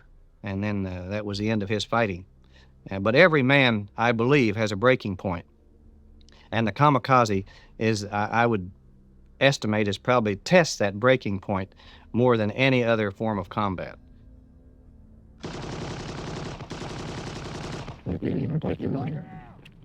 The initial landings on Okinawa proceeded unopposed, but as the Americans advanced inland, they encountered a formidable Japanese army of 100,000 troops, entrenched in a heavily fortified central position.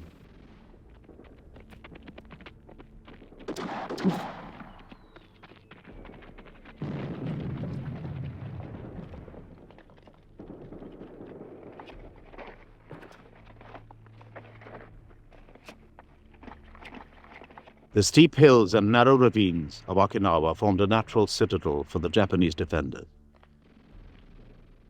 The rugged terrain of steep hills and narrow ravines on Okinawa provided a natural stronghold for the Japanese defenders.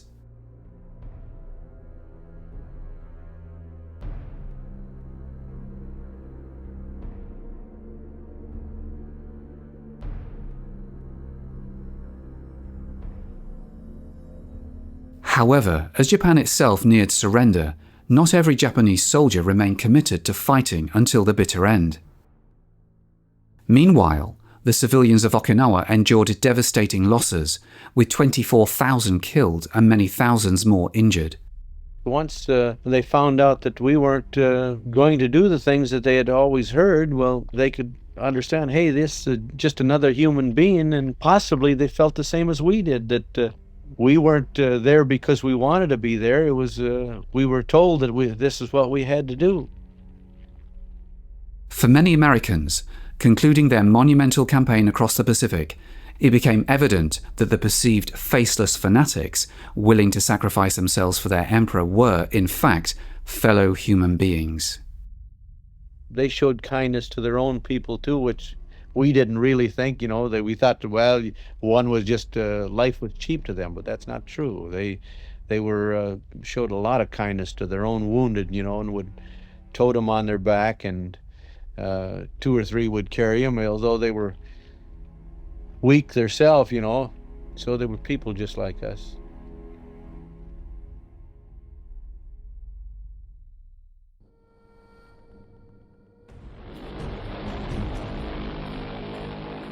This is the Consolidated B-36 intercontinental bomber, sometimes referred to as the Peacemaker or the Big Stick.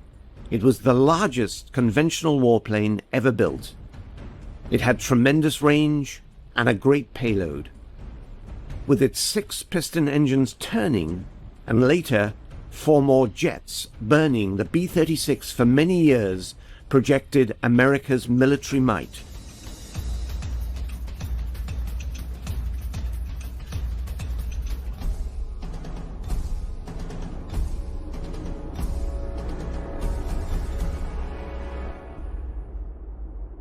It was a monstrous airplane.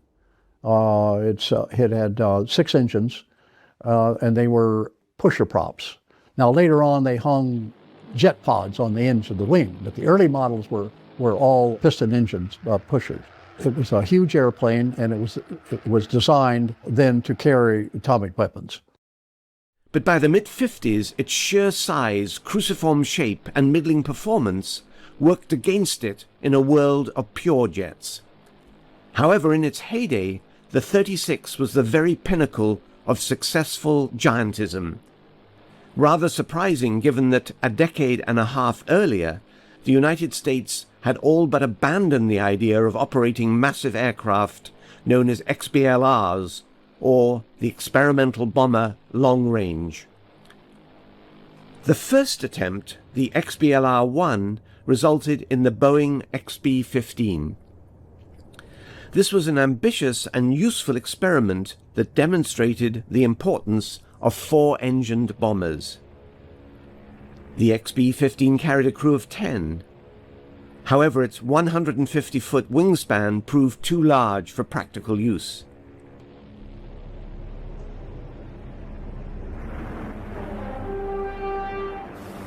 But Boeing's next offering, the XB-17, which followed a year later, perfectly met the needs of the Army.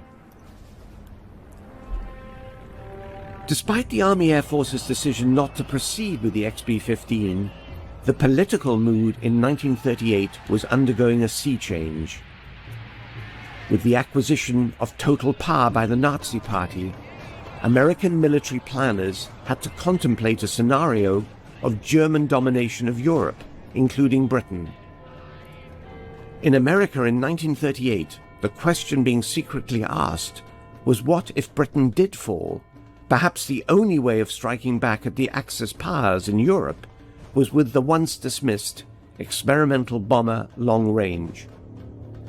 The XB-LR-2 came together as the XB-19, somewhat bigger than the XB-15, and in fact bigger than any other aircraft in the world at that time. It was to be built by Douglas Aircraft in California. However, by the time the B-19 first flew, the Battle of Britain had already been won, when a few hundred pilots of RAF Fighter Command were just able to halt the Nazi juggernaut. Notwithstanding these events, the B-19 project continued. Some indication of the project's size can be gained from the scope of its planning. The XB-19 required no less than 4 acres of drawings, 500 engineers, and more than 2 million hours of R&D and construction. The 2 massive main towers were 8 foot high, and each was of 24 ply, using 150 miles of rayon cord and 3 miles of steel wire. All of the flying control surfaces were so large that they could only be operated via power-assisted devices. The rudder alone took up an area of 237 square feet of movable surface. To communicate within such a large aircraft, it was necessary to install a 24-set telephone system and a loudspeaker cum fire alarm warning device. And to enable missions of up to 3 days and accommodate at least 13 crew, it was necessary to have a galley, a wardroom, as well as a bunk room. Such were the proportions of what Douglas liked to refer to as their hemispheric defender. In theory, this behemoth flying machine could fly more than 1/3 of the distance around the world without refueling, perhaps reaching parts of Europe and the return trip too.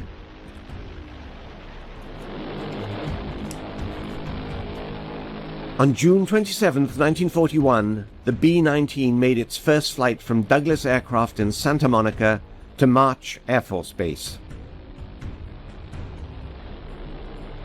Despite various suggestions to the local press at the time, the B-19 was really a proof-of-concept aircraft to explore what could be learnt about building giant aircraft.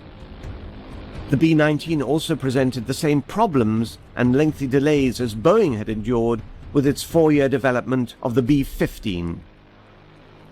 Knowing that many of the lessons recently learnt were already becoming obsolete, Douglas suggested that the B-19 be abandoned.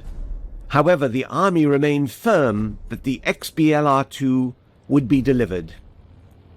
In fact, the Douglas Company's view may have been quite sound, as the war had necessitated that the 2 prototype long-range bombers be ordered 6 months before the B-19 ever flew.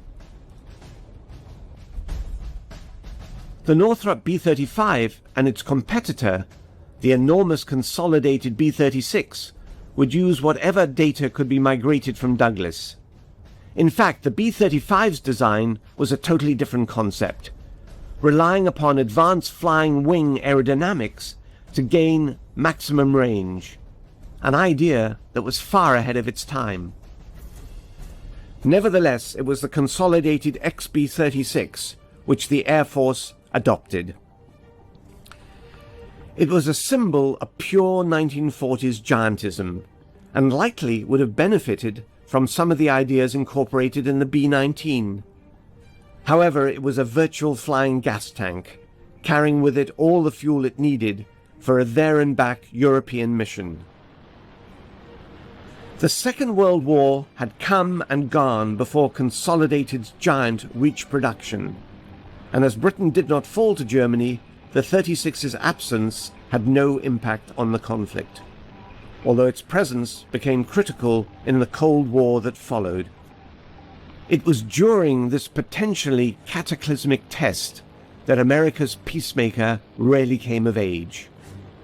The newly formed Strategic Air Command under General Curtis LeMay would regularly fly to far distant territories just to demonstrate its enormous reach. It was all a very effective show of force, although by the mid-50s, one that was starting to be questioned. The airplane flew like a glider. It was easy to fly. Anybody could have flown it with 5 hours of stick time. It was a beautiful airplane. It's good that they never had to fly military missions, even with the 4 jet engines which were placed on later. The success of an earlier Strategic Air Command gamble with the B-47 Stratojet medium bomber demonstrated the need for a faster swept-wing, all-jet-power heavy bomber. Yet Consolidated felt they could still provide a ready answer. The B-60 arrived after a standard 36 fuselage was married to swept wings and tail surfaces. It was propelled by 8 turbojet engines. The concept would have been economical, but advances in in-flight refueling made it no longer necessary for massive fuel loads to be carried. The age of giantism was coming to an end. Strategic Air Command wanted a smaller, faster and more sophisticated heavy bomber, and Boeing's B-52 Superfortress fitted the bill. And in terms of years of service for dollars spent, the B-52 was able to adapt and evolve in a way Convair's Big Stick never could. Still, credit where it's due. The B-36 was for a number of years America's sole intercontinental bomber and served as an effective deterrent, appropriately earning the type its other nickname, the Peacemaker.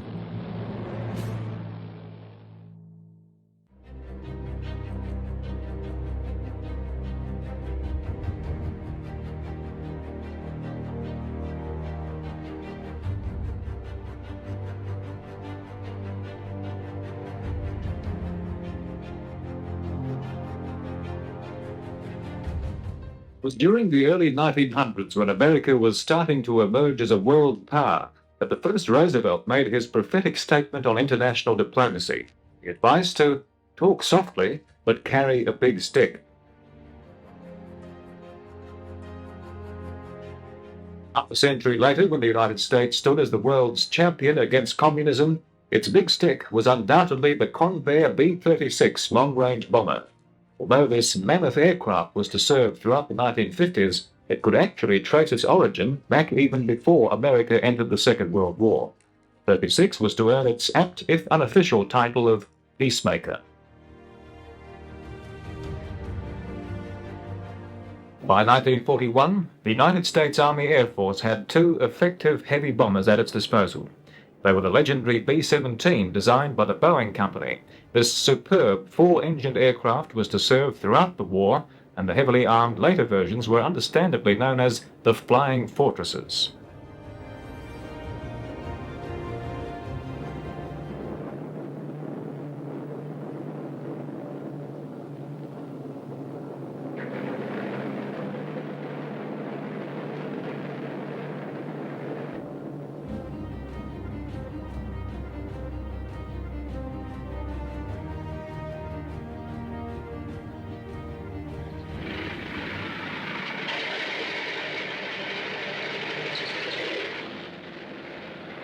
A slightly later model was the Consolidated B-24 Liberator.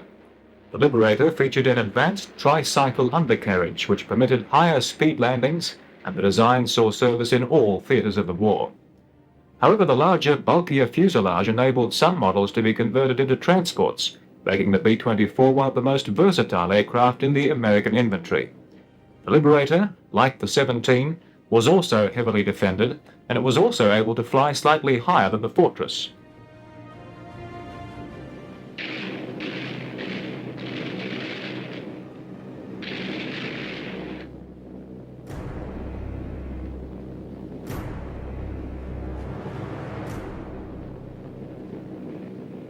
But more importantly, it offered greater range, so it was often used for maritime patrol work, flying what at the time were considered very long distances on internal fuel.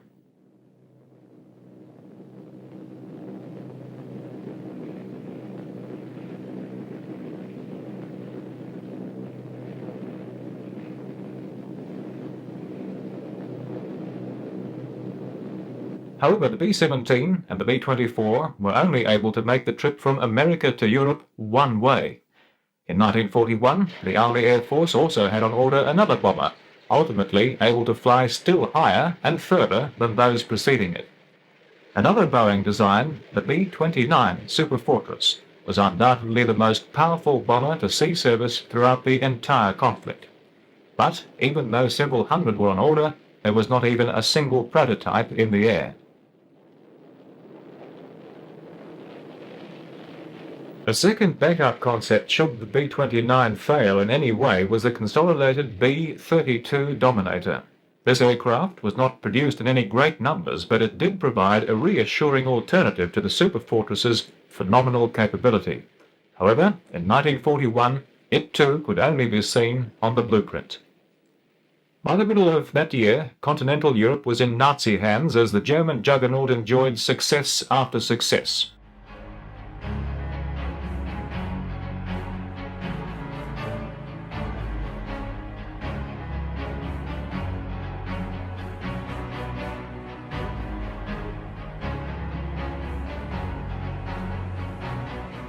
More importantly, although Britain had regained some supremacy in the air, it still suffered from constant punishing bombardment from the Luftwaffe, which devastated its people and its industry. These raids, often at night, but sometimes in daylight, were seen by the German High Command as a means to bring the island nation to its knees. The burning question which American tacticians struggled with was simply, what would happen if the US was brought into the conflict and the sole remaining Allied base in Europe was to be lost to Germany?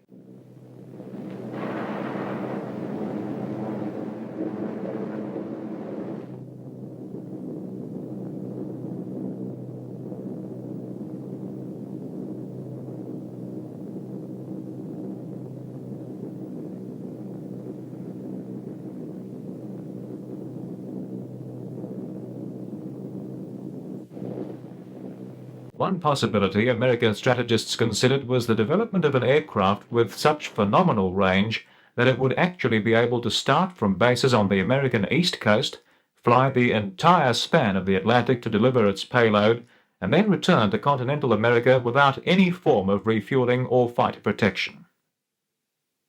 The American aviation industry had produced long-range bombers in the past.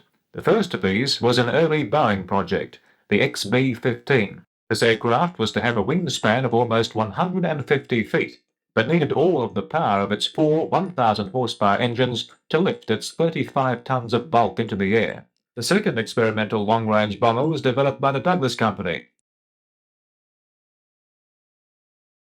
The information gained from the XB-15 and 19 projects, knowledge of the inadequacies of the aircraft inventory in the early 1940s, and the looming prospect of having to wage a European war from American shores, the American Defense Department contemplated the problems of producing an extra long-range heavy bomber to do the round trip across the Atlantic. To do this, it called upon designs from Northrop and Consolidated. The Northrop design was nothing if not unique. The concept worked on the premise that if an aircraft could be produced without the drag effect of the fuselage and tailplane, considerable range will be achieved. Therefore, Northrop set about designing an aircraft which by any other name was just a wing, a flying wing. And on the 25th of October 1941, an order was placed for two XB-35 experimental bombers. The Consolidated design was more conventional than its competitor in shape, but certainly not in size. With an overall wing area of just under 5,000 square feet, the V-36 was to require no less than 6 engines placed at the back of the wing to push its massive 163-foot fuselage through the air. And on the 25th of November 1941, an order was approved for 2 aircraft in the hope that the first would be developed by mid-1944 at a fixed fee of approximately $800,000 each.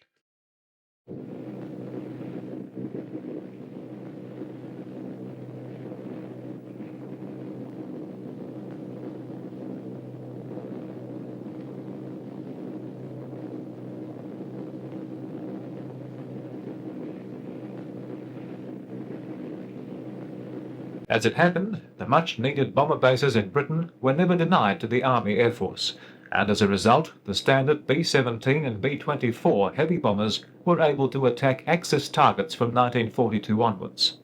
Delivered in their thousands, the Fortresses and Liberators were to wrench a terrible price from the enemy. The longer distances required by the Pacific Theater were amply met by Boeing's B-29. Especially after the capture of the Mariana Islands in mid-1944, which gave the Superfortress the stepping stone which enabled the Air Force to reach the heart of Japan. But it was one particular B-29 with one particular bomb that was to bring the Second World War and much military aircraft development to an end. 2 exceptions to this were experimental long-range bombers ordered only weeks before American involvement in the conflict, but never given sufficient priority until the war's end, and need to deliver a new weapon, never perceived in the tactician's wildest dreams 4 years earlier.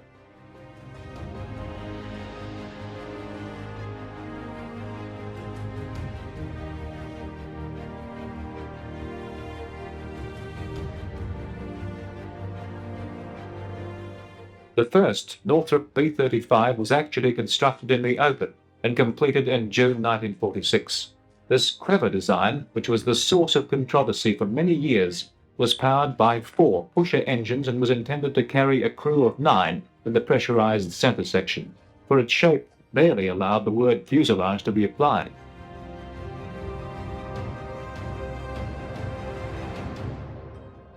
However, the radical new shape, which relied upon flaperons on the end of each wing in lieu of a conventional tailplane, was never to completely overcome stability shortcomings. But the flying wing must surely go down in history as one of the most brilliant aviation concepts ever conceived.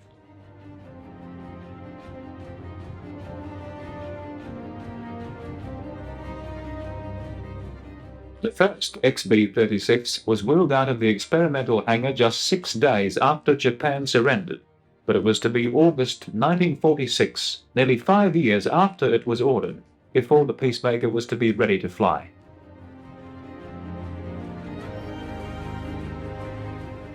The prototype's single main wheels were 100 inches in diameter and the largest ever made for an aircraft, but this was to prove a major weakness.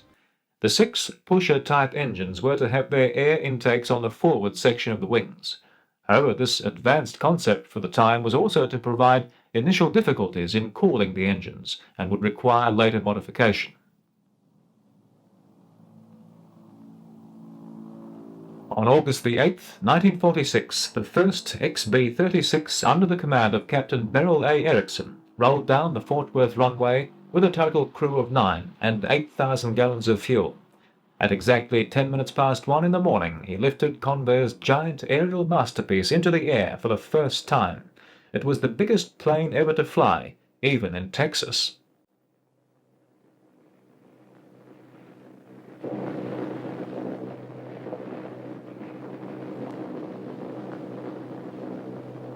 The flight was to continue for no more than 37 minutes, during which time the undercarriage was to remain in the wheels-down position as a safety precaution. Erickson's crew on this and many subsequent occasions were to put the giant aircraft through many vigorous tasks which quickly identified the problems of giantism, one of the most formidable being the vibration caused by such enormous engines spaced out over the wide distances of the wing, and cooling was another problem, especially at high altitude. It was obvious that there would be many areas requiring major attention.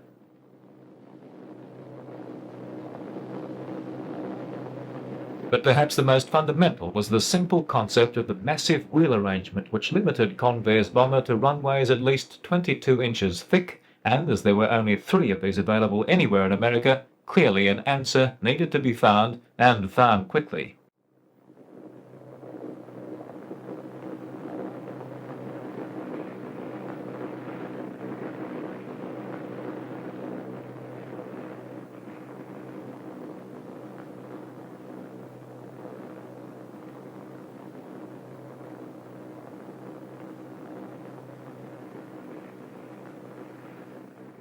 The answer came in what was considered another breakthrough, by combining 4 56-inch wheels into a group under each wing, thus spreading the B-36's phenomenal weight over the much wider area, thereby permitting the Peacemaker to use runways of half the previously required thickness.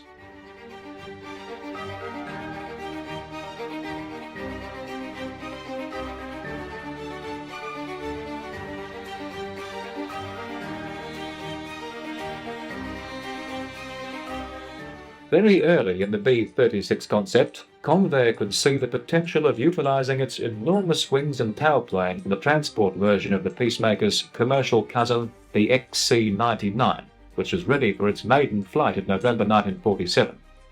Still larger again than its bomber counterpart, the 99 was assembled at Convair's San Diego operation, but with wings and other common parts shipped across the nation from Fort Worth.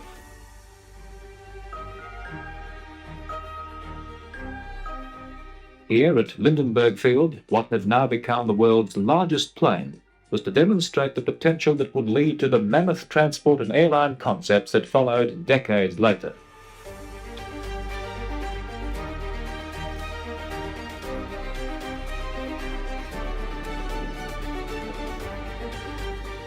The 99 was to attract considerable attention by Pan Am, who seriously considered a civil version for the west coast of Hawaii run, and actually took out options on 3 such aircraft, but as predicted, The early post-war airline boom was not to transpire for many years.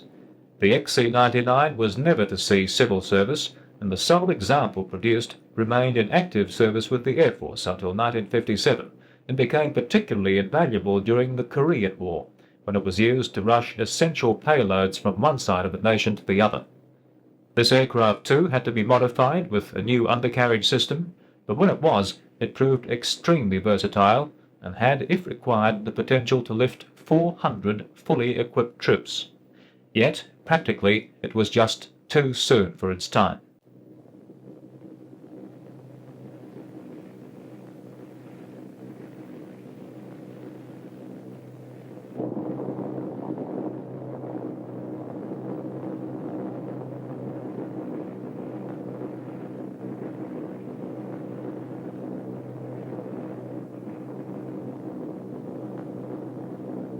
However, Convair's main interest had always been with the extra long-range bomber concept, and it continued to develop and refine the B-36 throughout the late 40s, emphasizing that this weapon alone provided the ultra-long range to strike virtually any target in the world and return to its base in America. Long range would require many hours of physical endurance for the crew, and therefore inside the 36's massive fuselage, adequate provision was made for sleeping quarters and a galley complete with a 2-burner stove. Ample provisions were always provided. However, the center pressurized section which held these amenities was actually no less than 80 feet from the forward control area, which was only accessible via a narrow tunnel spanning the distance. Heated food was packed in specially designed containers for conveying between the vast distances of the two pressurized sections.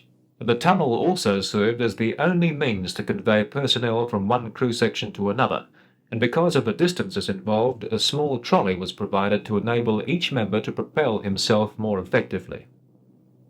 Problems generated by the size of the 36 also required other unique procedures never previously required by other aircraft. Immediately after takeoff and before the plane was pressurized, a crew member was given the responsibility of examining certain vulnerable areas within the massive interior structure which formed the fuselage of the 36. Only then would the plane be allowed to climb to higher altitudes and continue with its mission.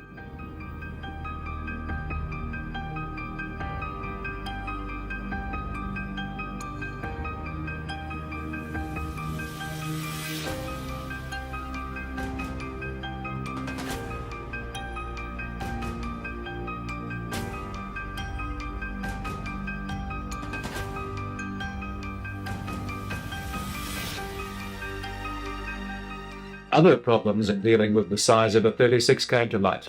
There was the question of how to service each of the massive aircraft, which was so big that special outdoor hangars had to be constructed so that only the essential parts could be accessible.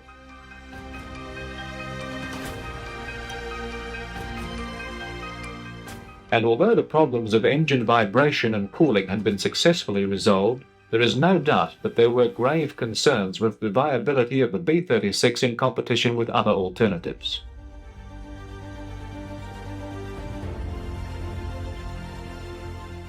Firstly, the project's original competitor, the Flying Wing, had been upgraded to an all-jet aircraft, replacing the 4 propellers with 8 turbojet engines. Northrop hoped to increase the speed and viability of its quite brilliant concept, which utilized unique flaperons, shown here at the end of the wing, to make up for the absence of the conventional tailplane.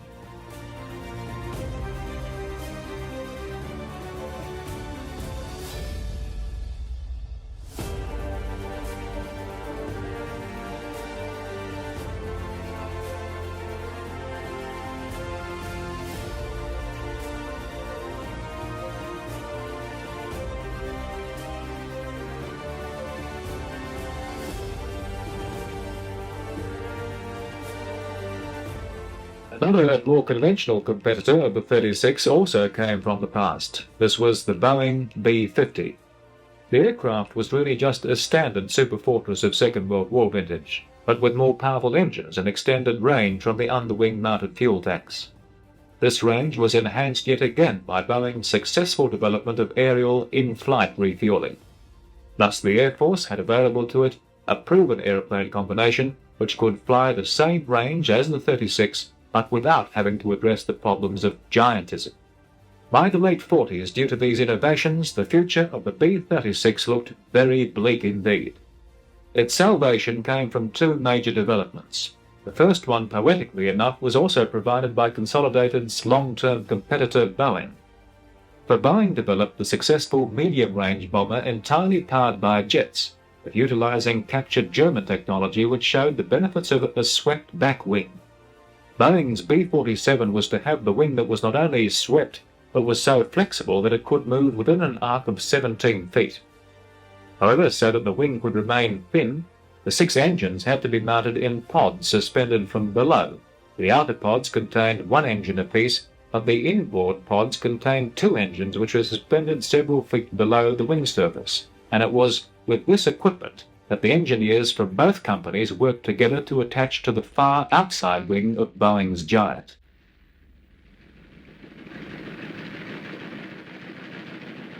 With 6 turning and 4 burning, the 36 was at last, in part, entering into the jet age.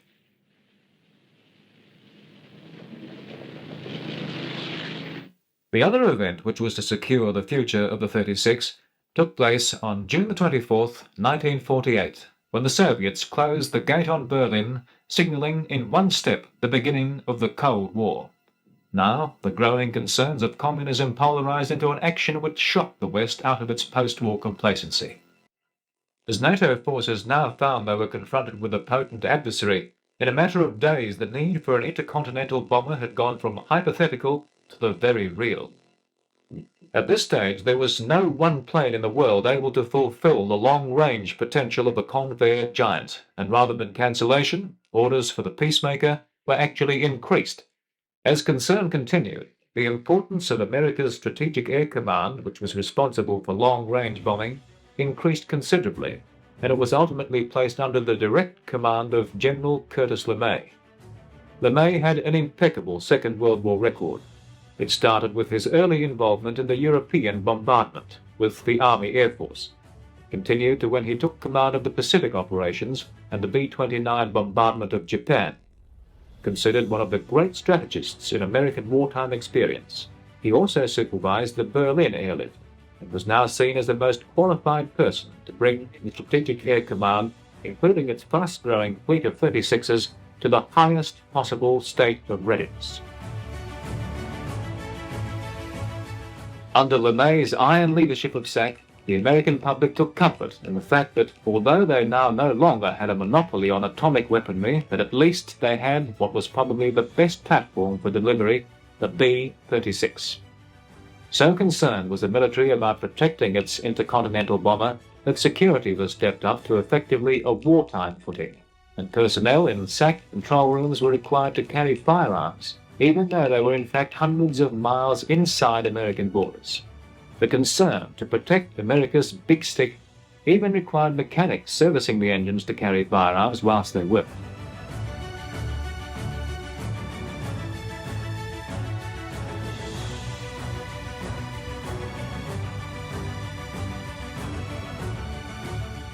This is the engineer. Engineer checklist complete. Ready for takeoff. Over. Pilot checklist complete. Ready for takeoff. Roger, give me 100% on the jet. Roger. Jet's coming up. Engineer, give me full power. Full power coming over. Jet's 100%. Safe flight jet okay. Takeoff power is set. Everything stabilized. Engineer ready for takeoff. Roger. Cardinal Tower, Air Force 653, ready for takeoff. Air Force 653, Cardinal Tower, Roger, 30 roll. Roger, 653, rolling. Here we go.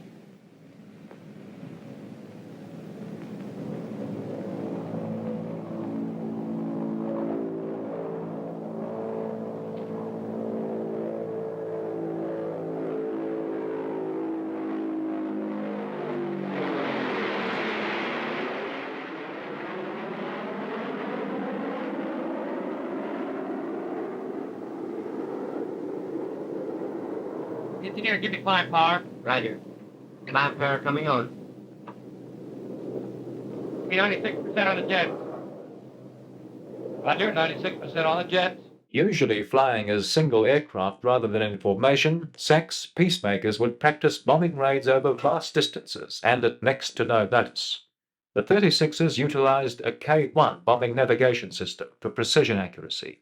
The K-1 system contained no less than 365 vacuum tubes and enabled the 36 to bomb at high speed in any weather. Pilot, go ahead.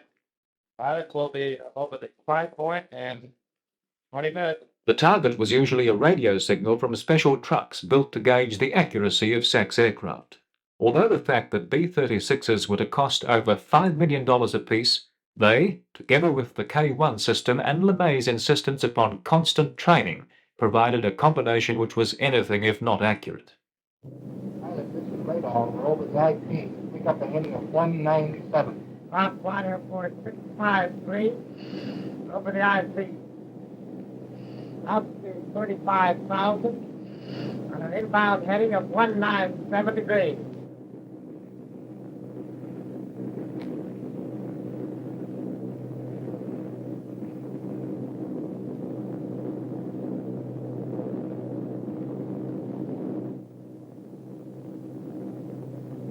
Bomb Squad Airport 653. 30 seconds to go. The bomb's away. 15 seconds to go, bomb squad. Full switch coming on. The pencil in the plotter's hand represents the plane moving over the graph scale towards the target. Bombs away.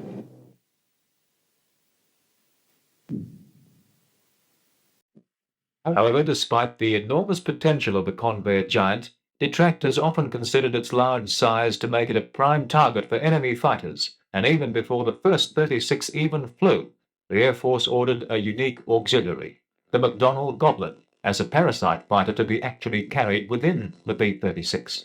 This incredible design consisted of the barest essentials and had fold-down wings which would enable the aircraft to be totally concealed within the 36's bomb bay. Never actually used with the Peacemaker, its flight controls were conducted from a B-29 mothership, and flight trials commenced in 1948. In August, with test pilot Ed Scorch secured in the cockpit, the Goblin was launched by a trapeze mechanism from the B-29, and the pilot successfully flew what must be one of America's most remarkable fighters. However, when Scorch came to reconnect the Goblin hook to the trapeze, turbulence lifted the little fighter, and the mother plane mechanism broke the canopy and wrenched the oxygen mask away from the pilot. But Scorch was just able to regain control and crash land this tiny fighter.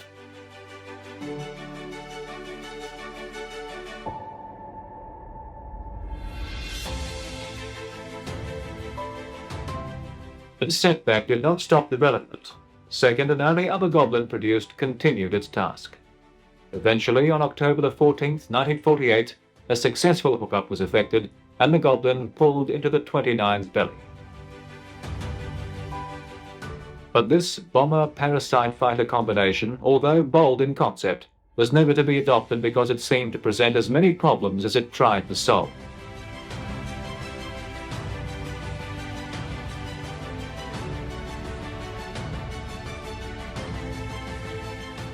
However, a later Parasite project involving the B-36 was the Phycon fighter conveyor concept. This program began in 1952 and involved mating up a Republic F-84 directly underneath a modified Peacemaker. There was no intention of fully consuming the F-84 within the mothercraft.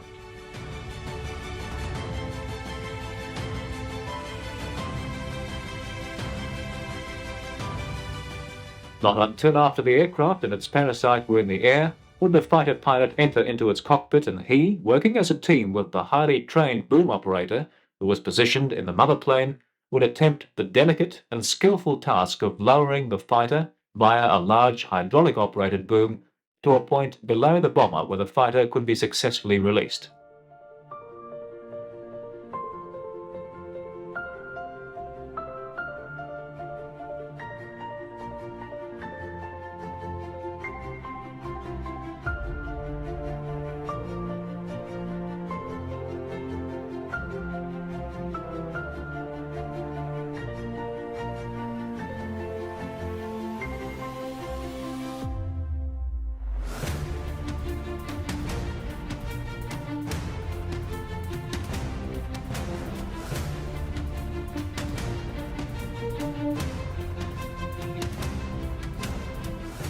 This task actually proved very successful, and the process of recoupling, although requiring great skill, was perfected to a fine art.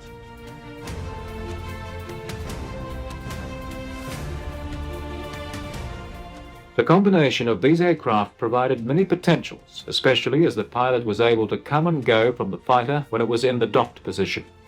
In actual fact, the FICON mission was really perceived more to extend the reconnaissance capacity of the B-36.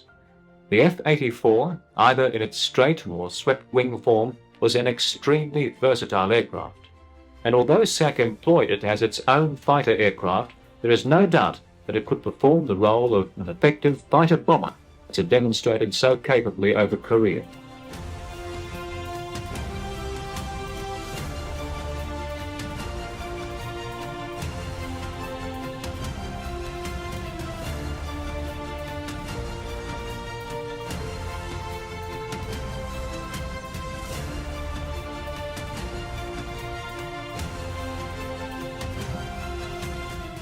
That SAC could now carry such versatile aircraft thousands of miles to the very edge of enemy territory, and small compact nuclear weapons were under development at the same time, it seems probable that SAC could have used its FICON combination in the bomber role.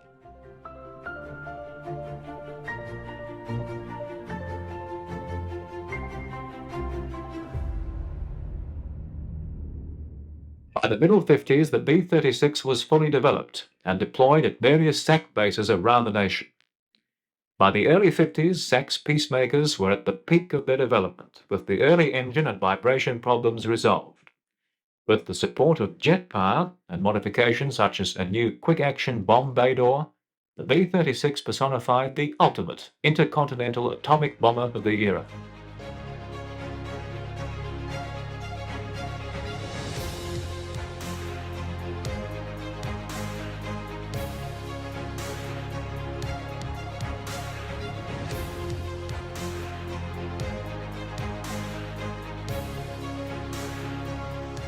But despite the technical success of the project, it still was to continually suffer from political and inter-service criticism.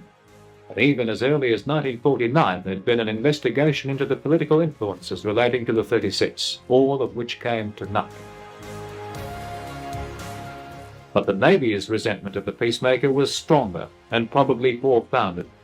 Its promised 65,000-ton supercarrier was to have the capacity to deliver atomic attacks on would-be Soviet industrial centers, and was cancelled, partly because of the Air Force insistence that the 36 deterrent was far more flexible and did not represent the eggs-in-one-basket philosophy of a carrier. What was equally important was that SAC claimed it was just as able to operate from the edge of enemy territory and in conditions that would have been impossible for naval aviation.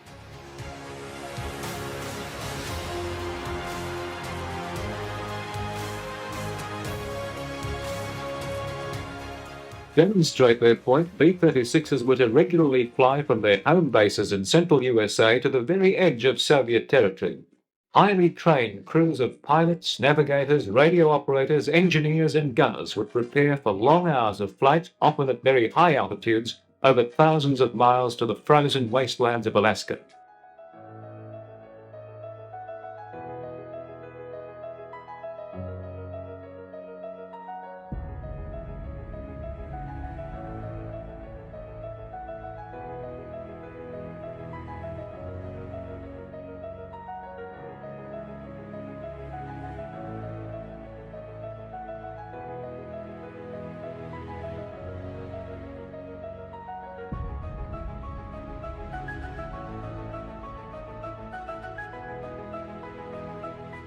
These men would know that once into the Arctic region, should their aircraft fail and crash land, and some did, there was very little chance of survival in the sub-zero and uninhabited wilderness. Against these prospects, the roar of the Peacemaker's 6-piston and 4-jet engines must have sounded far more a blessing than a curse.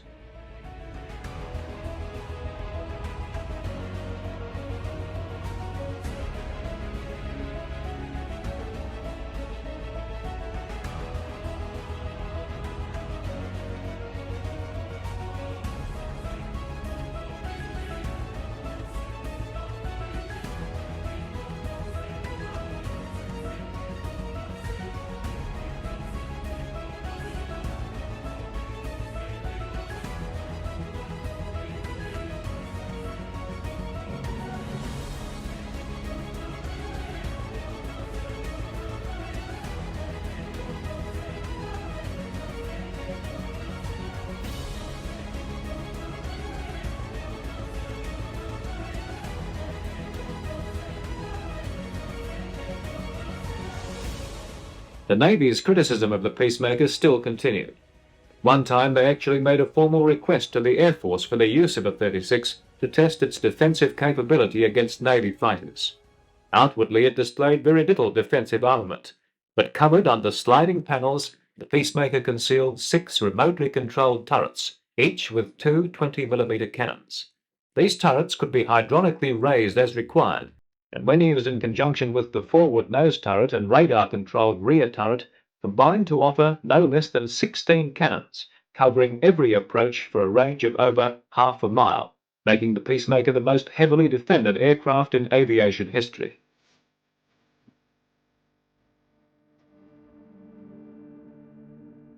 Everson Air Force Base in Alaska was a point to which many B-36s on exercise would travel.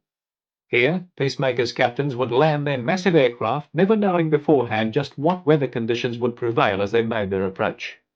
For some, the function would be little different than that at Offutt, thousands of miles away.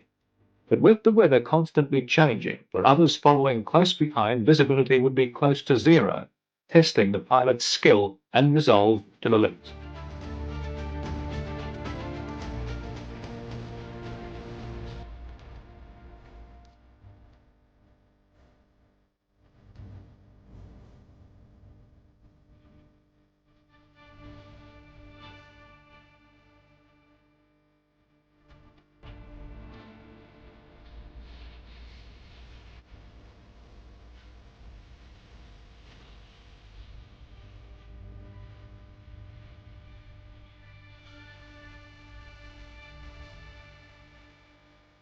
Once down, each aircraft would be quickly guided away to its service area, and waiting heated buses would be quickly on hand to collect the tired and weary crew, who, despite the winter protection, would doubtless be noticing the contrast from what might have been Texas to Alaska non-stop.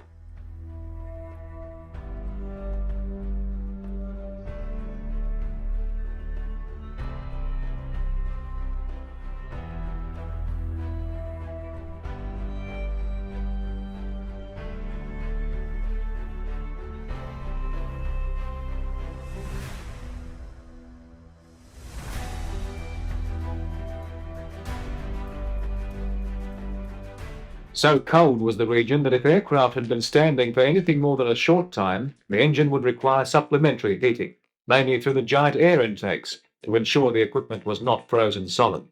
To achieve this, large mobile heating plants were developed which could pipe vast amounts of hot air into and around all the piston engines. The crew compartment was also given the same treatment, not merely to make the area habitable, but because the instrumentation and on-board equipment simply would not work effectively in such a cold environment.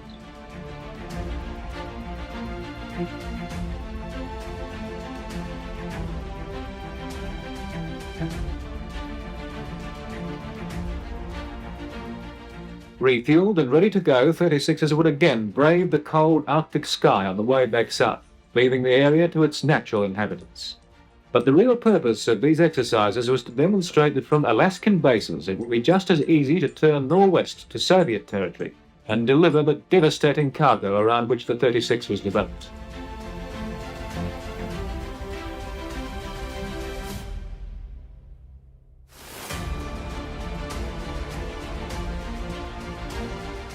Cargo of another sort was identified. Convair, which designed the 36, won the contract for the Air Force's first supersonic bomber, the B-58 Hustler, which was the culmination of Convair's long involvement with the Delta design.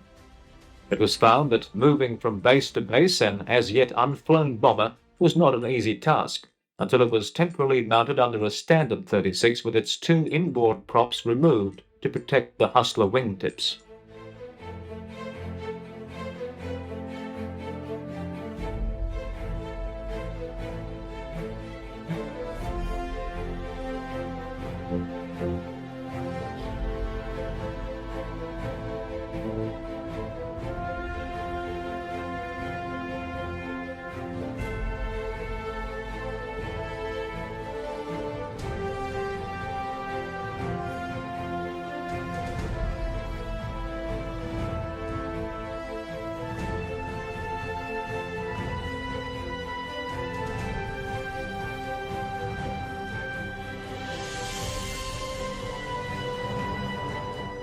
Perhaps this image symbolizes beyond all else the difference between the two generations of aircraft. In the space of less than 10 years, quest to improve the speed of bomber aircraft had so radically changed the shape and size that tomorrow's medium bomber was able to fit comfortably under yesterday's heavy bomber. Clearly, the age of giantism was coming to a close, and yet Convair still held hopes for its mammoth in an upgraded form. The company produced the YB-60 in response to the Air Force requirement for an all-jet heavy bomber. Hopes were high at Fort Worth in April 1952 when the 60 made its first public debut. The continuation of the production line would guarantee the jobs of thousands of staff involved and subcontractors. It would have brought added prosperity to the city, which had produced the world's biggest bomber.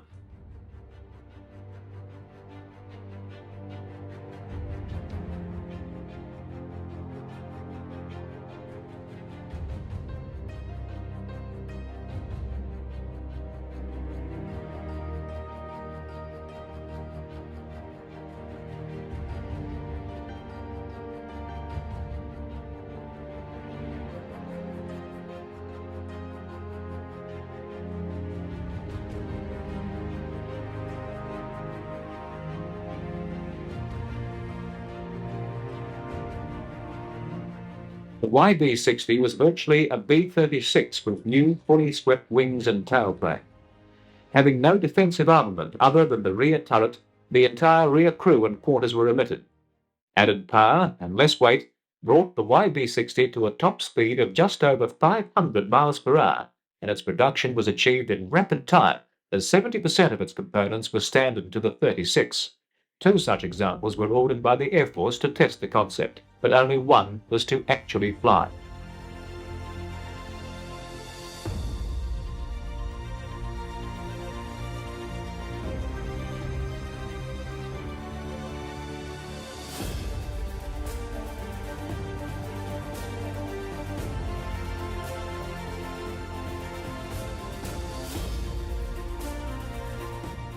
The apparent enthusiasm of the test crew was not shared by the Air Force.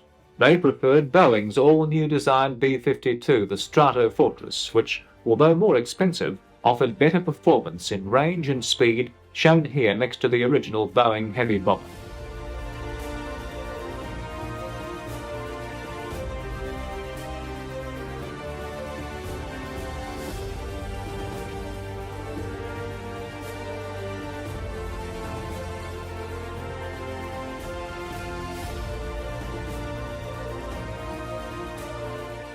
On August 14, 1954, at a ceremony at Convair's production line in Fort Worth, the last B-36 was handed over to the Air Force.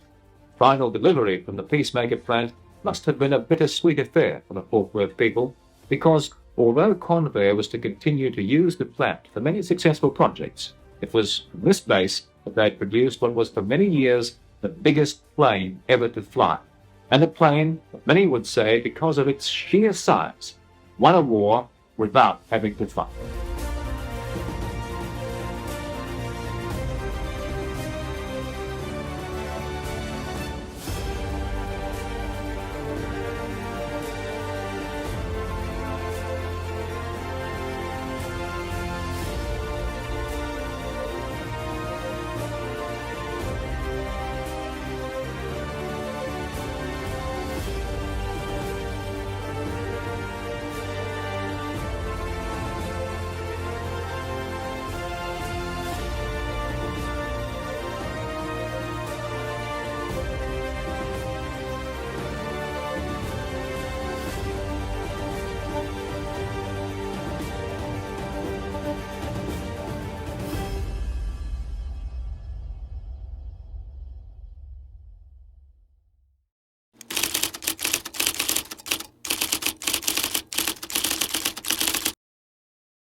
He was supposed to be a doctor, but fell in love with flight as a young boy and never gave up his dream of flying.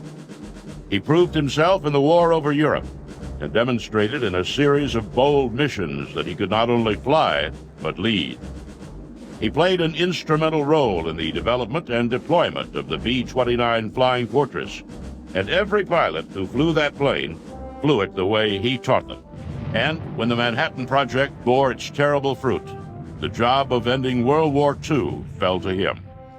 He planned the mission, set up the training and logistics to support it, and when the president gave the order, he flew the plane that ushered in the atomic age.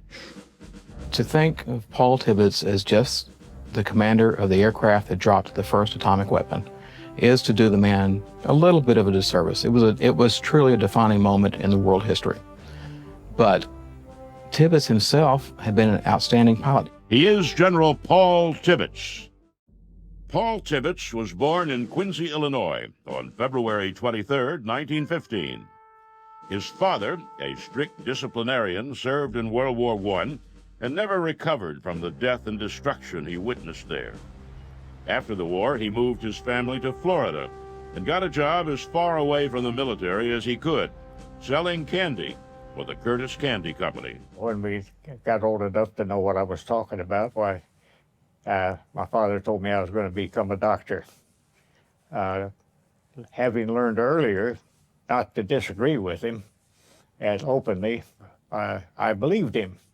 I believed him until I got my first airplane ride at the age of about 12. Tibbets' first flight was over the Hialeah racetrack in Miami.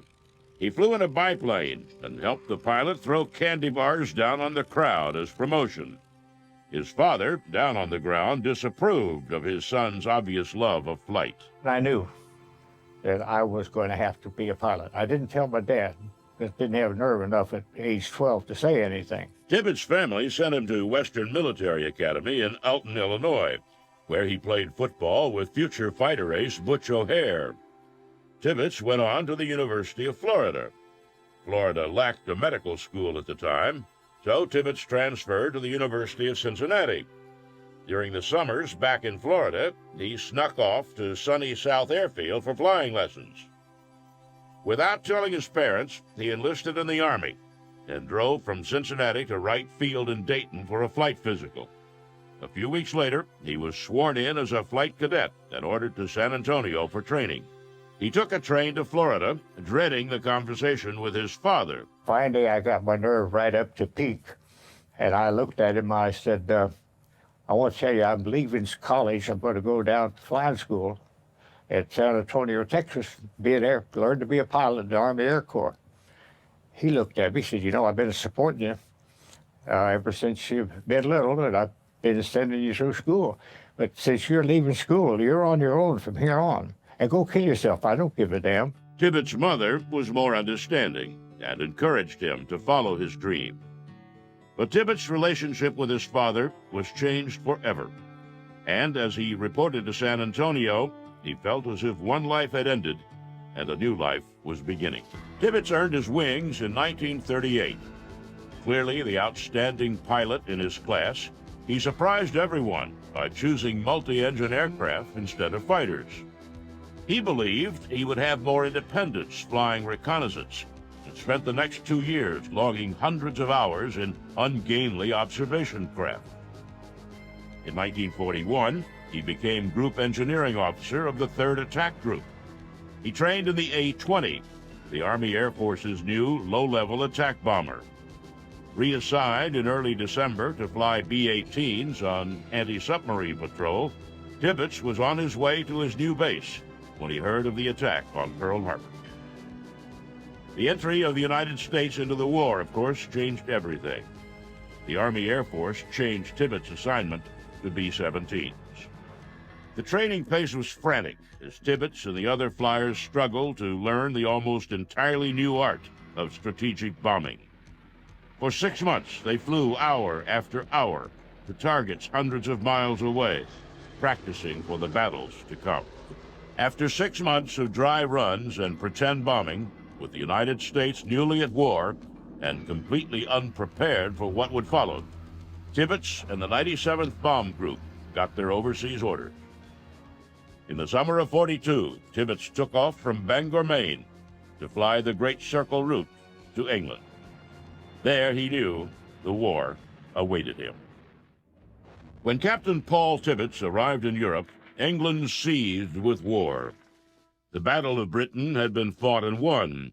The RAF controlled the skies over England, and the threat of a German invasion no longer loomed large.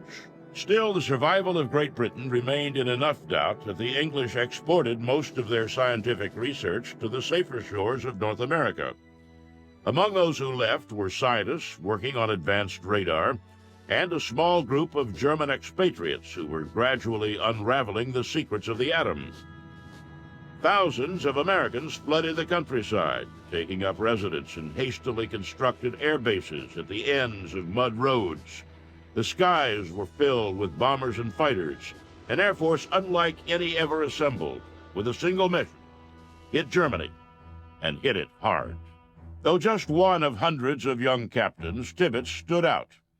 He and his crew seemed more ready for war than the other crews, and for that reason, the Army Air Force chose him to lead the first American daylight attack against German-occupied Europe. While nominally under the command of General Ira Aker, Tibbets handled the operational details and execution. On August 17, 1942, 18 B-17s took off from England to bomb a train yard near the French city of Rouen. The mission went off without a hitch, and all 18 planes returned home safely. In late 1942, the European Command tapped Tibbets to fly General Mark Clark on a secret mission from England to Gibraltar. Clark was laying the groundwork for Operation Torch, the American invasion of North Africa.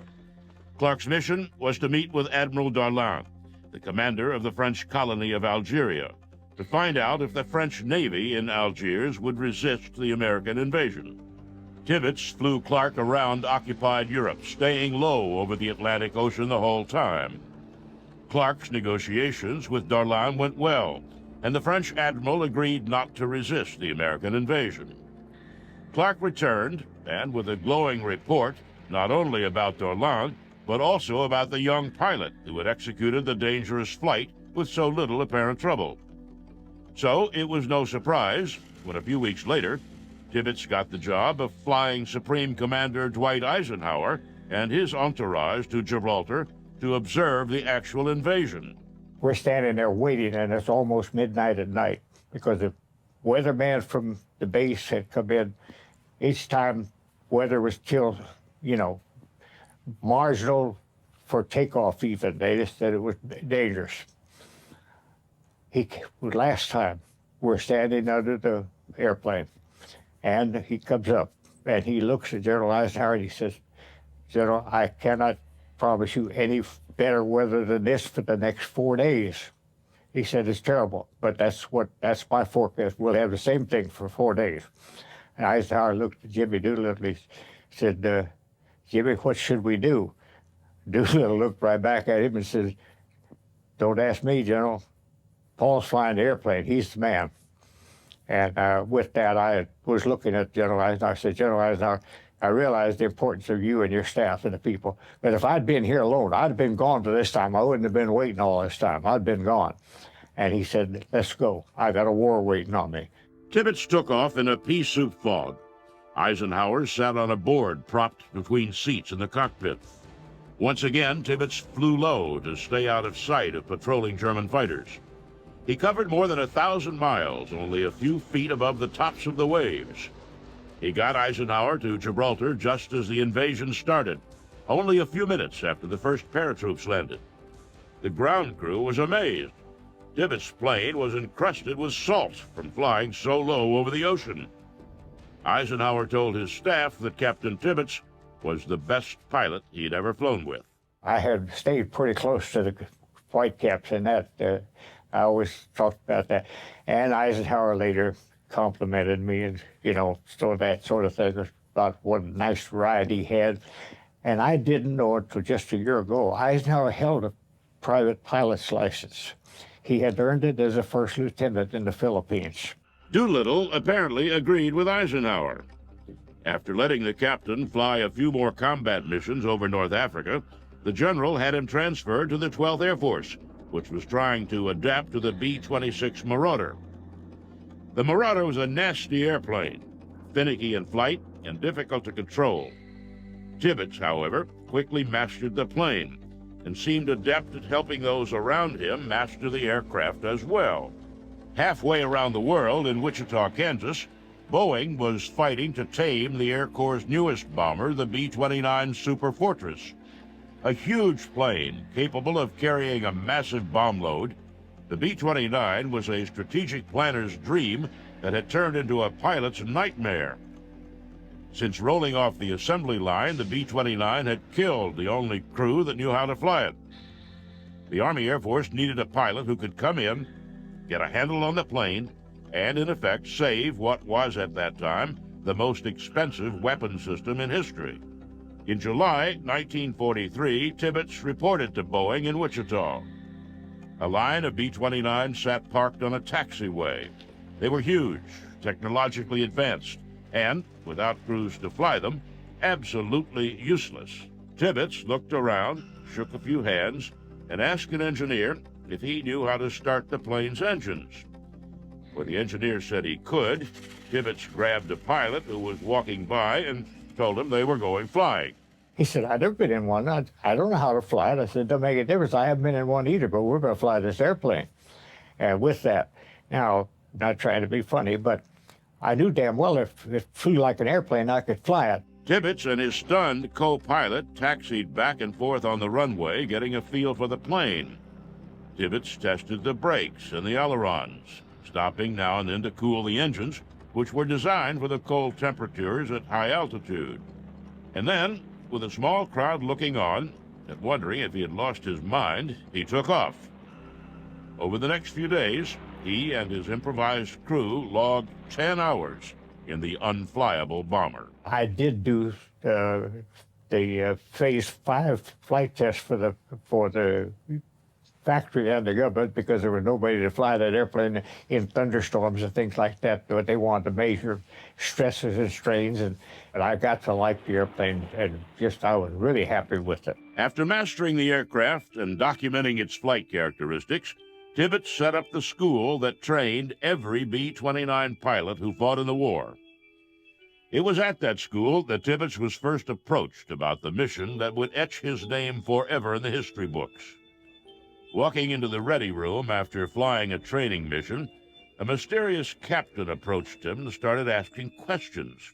Tibbets apparently gave the right answers, because after a few minutes, the captain introduced Tibbets to a second, older man. Young man. And he said, I want to tell you about the Manhattan Project. So he gave me an outline about splitting. First off, he said, do you know anything about atoms? And I said, no. The massive research effort to design an atom bomb had been going on for years. It was called the Manhattan Project, a code name designed to mislead those who stumbled across its paper trail into thinking it had something to do with sewers in New York City. In fact, it was the most monumental engineering project in history, a crash program to turn the most esoteric area of theoretical science into a working weapon. They knew that it would do something. They knew, well, yes, it'll drop 100,000 tons of TNT, but what's 100,000 tons of TNT? Or how much, no one knew. No one ever seen that much in one place at one time. The program was, by almost any measure, an amazing success. And as the first test of a nuclear bomb approached, the last piece of the puzzle became not scientific or technical, but logistical. How to deliver the bomb to the target. Doing that was not going to be easy. There were two designs for an atom bomb, and both were too big to fit in the bomb bays of even a B-29. The explosion itself would be so large that it might incinerate the crew that delivered the weapon. So a new type of mission would have to be designed. All of this would require the assembly and training of a logistics train stretching from the United States to the target. Hundreds of crewmen, mechanics, and other support personnel working in secretive isolation. I was confident enough. I knew I could do it. I mean, at that time, I had so much confidence that you can't imagine. I'd been successful in everything I'd undertaken. And to put an airplane together to carry a bomb, to get the people to fly them, maintain them, and all that sort of thing, I had no problem with them. Tibbets' reputation was not only that he was extremely competent, yes, but he was also a wonderful pilot, and he was also a leader of men. He had demonstrated that time and time again, and he had also demonstrated his abilities firsthand to major figures in the United States Army. So they knew who this man was. Yeah, it's difficult to imagine a person who would have been better qualified or have done it better. The Army could do little to help Tibbets do his job because no one had ever done what he was charged with doing. He was given a vote of confidence that included a caveat. Do it right, you're a hero. Do it wrong, you may go to jail. Armed only with his own knowledge and a code word, silver plate, that would get him whatever he wanted without question, Tibbets went to work setting up what became the 509th Composite Group. And General Ed had told me when I left his office, he said, you go by Wendover, Utah, take a look at it. If you like that place, you can have it. He said, if you don't like that, go to South, forgotten where the field is, South Dakota. And then he gave me one in Kansas. He said, if you like them, you can have them. If you don't like them, we'll hunt for one you will like. Tibbets liked Wendover just fine. Located on the Utah-Nevada border, it was only a few hours from the Los Alamos nuclear test site, so Tibbets' crew could support the ballistics testing of the prototype bombs. It existed in self-sufficient isolation. No one would go off base for a drink and give away any secrets.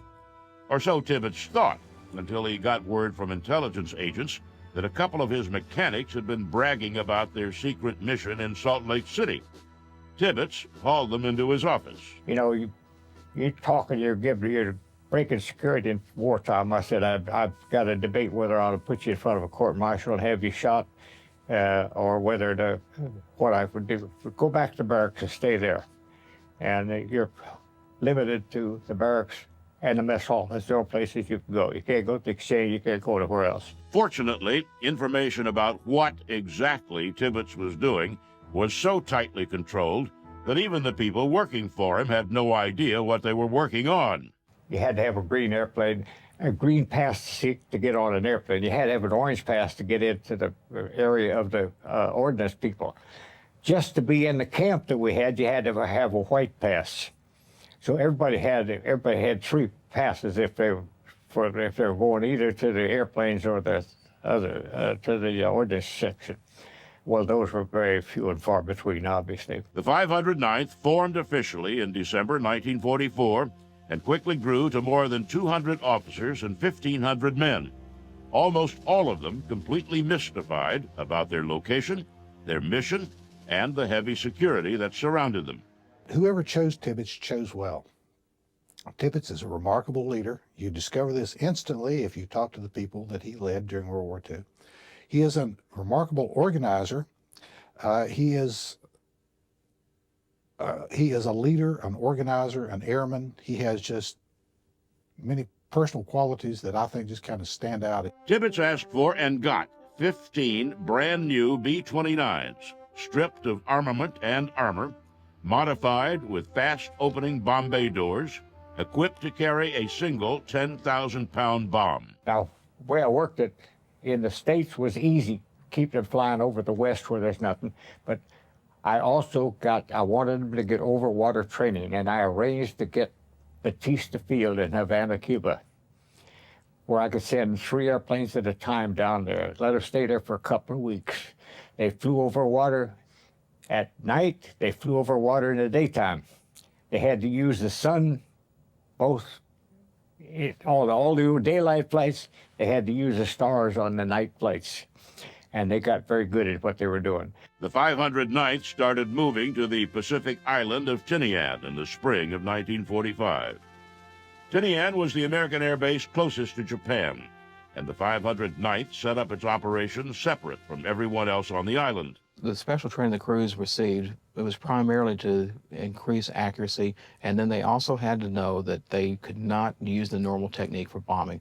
Normally, you fly straight and level over a target, you drop your weapons, and they fall below the aircraft, and they fall basically under the aircraft until they hit the ground. You cannot do that with an atomic weapon because the blast will come straight up the mushroom clouds we're familiar with. So they had to develop a new technique, and the crews had to be prepared for this, which once the weapon was dropped, the plane would immediately make a sharp turn and dive away so they would be out of the blast range. Along with his pilots and mechanics, there was a group of nuclear technicians who would assemble the bomb. President Truman was at the Potsdam Conference when he was informed that the first test of a working nuclear device was a success. The explosion, far from population centers in the New Mexico desert, was like nothing the world had ever seen. On the way back from the conference, Truman gave the order to go forward with the atomic bombing of Japan. At 2 o'clock in the morning, August 6, 1945, Tibbets' plane, the Enola Gay, began its long roll down the runway on Tinian. Once in the air, the technicians aboard finished the final assembly of the bomb, which was nicknamed Little Boy. The flight was uneventful. Japanese radar detected the Enola Gay and its escort just after dawn and broadcast an alert. At 8:16, the Enola Gay's bombardier released Little Boy over the center of Hiroshima. No regrets, whatever. I've never lost a night's sleep. I've never lost 15 minutes sleep. This was war. I didn't carry the war with me. I didn't start the war. I had a job to do during wartime, and nothing personal entered into that. I was going to do what I was told to do. Tibbets put the plane into a steep dive to gain speed, swung back in the direction he had come from. He pressed the throttles forward, and when the protective goggles he had been instructed to wear kept him from seeing his instruments, he took off. He needed 8 miles between him and the explosion for his crew to survive the shockwave. They made it, barely, and when they got back to Tinian, they were greeted as heroes. 8 days later, the war was over. The flight over Hiroshima was Colonel Paul Tibbets' last combat mission.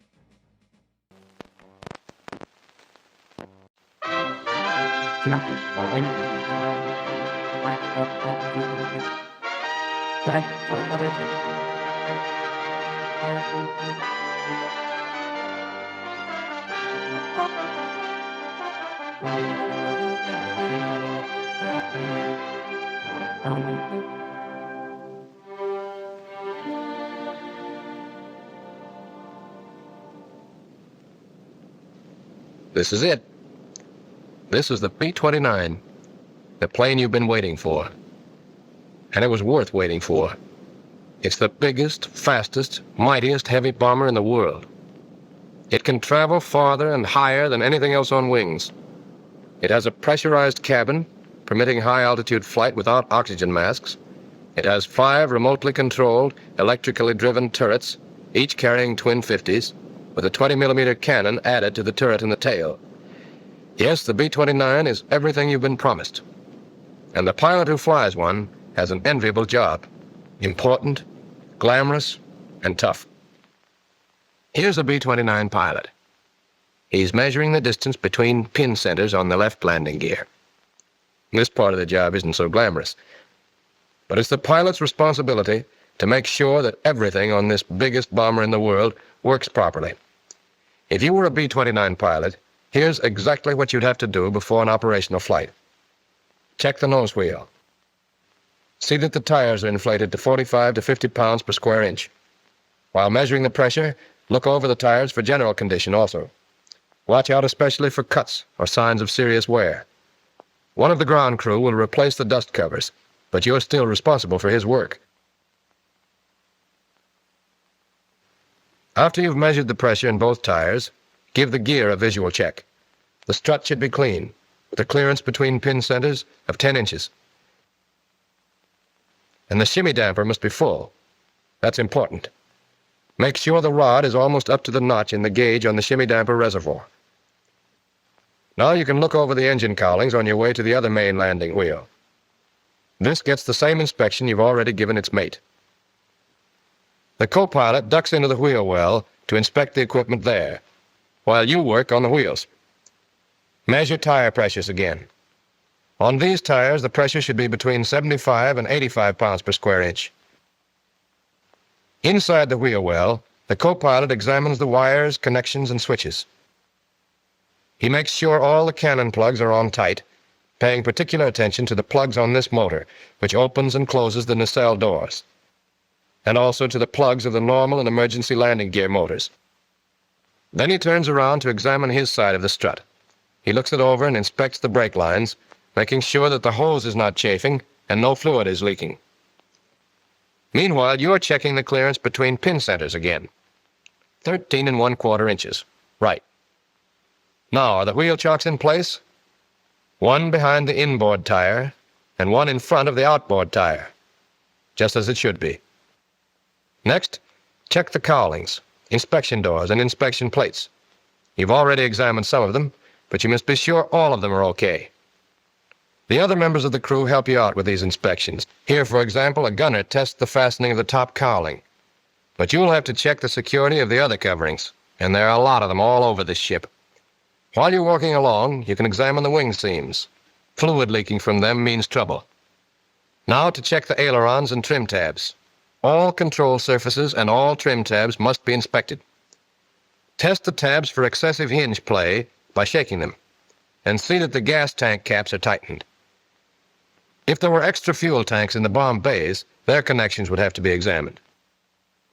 But now the pilot and the co-pilot continue their tour around the plane. They have a lot to check. Hatches, windows, control surfaces, trim tabs, inspection plates, and doors. But the pilot and co-pilot aren't the only crew members with inspections to make.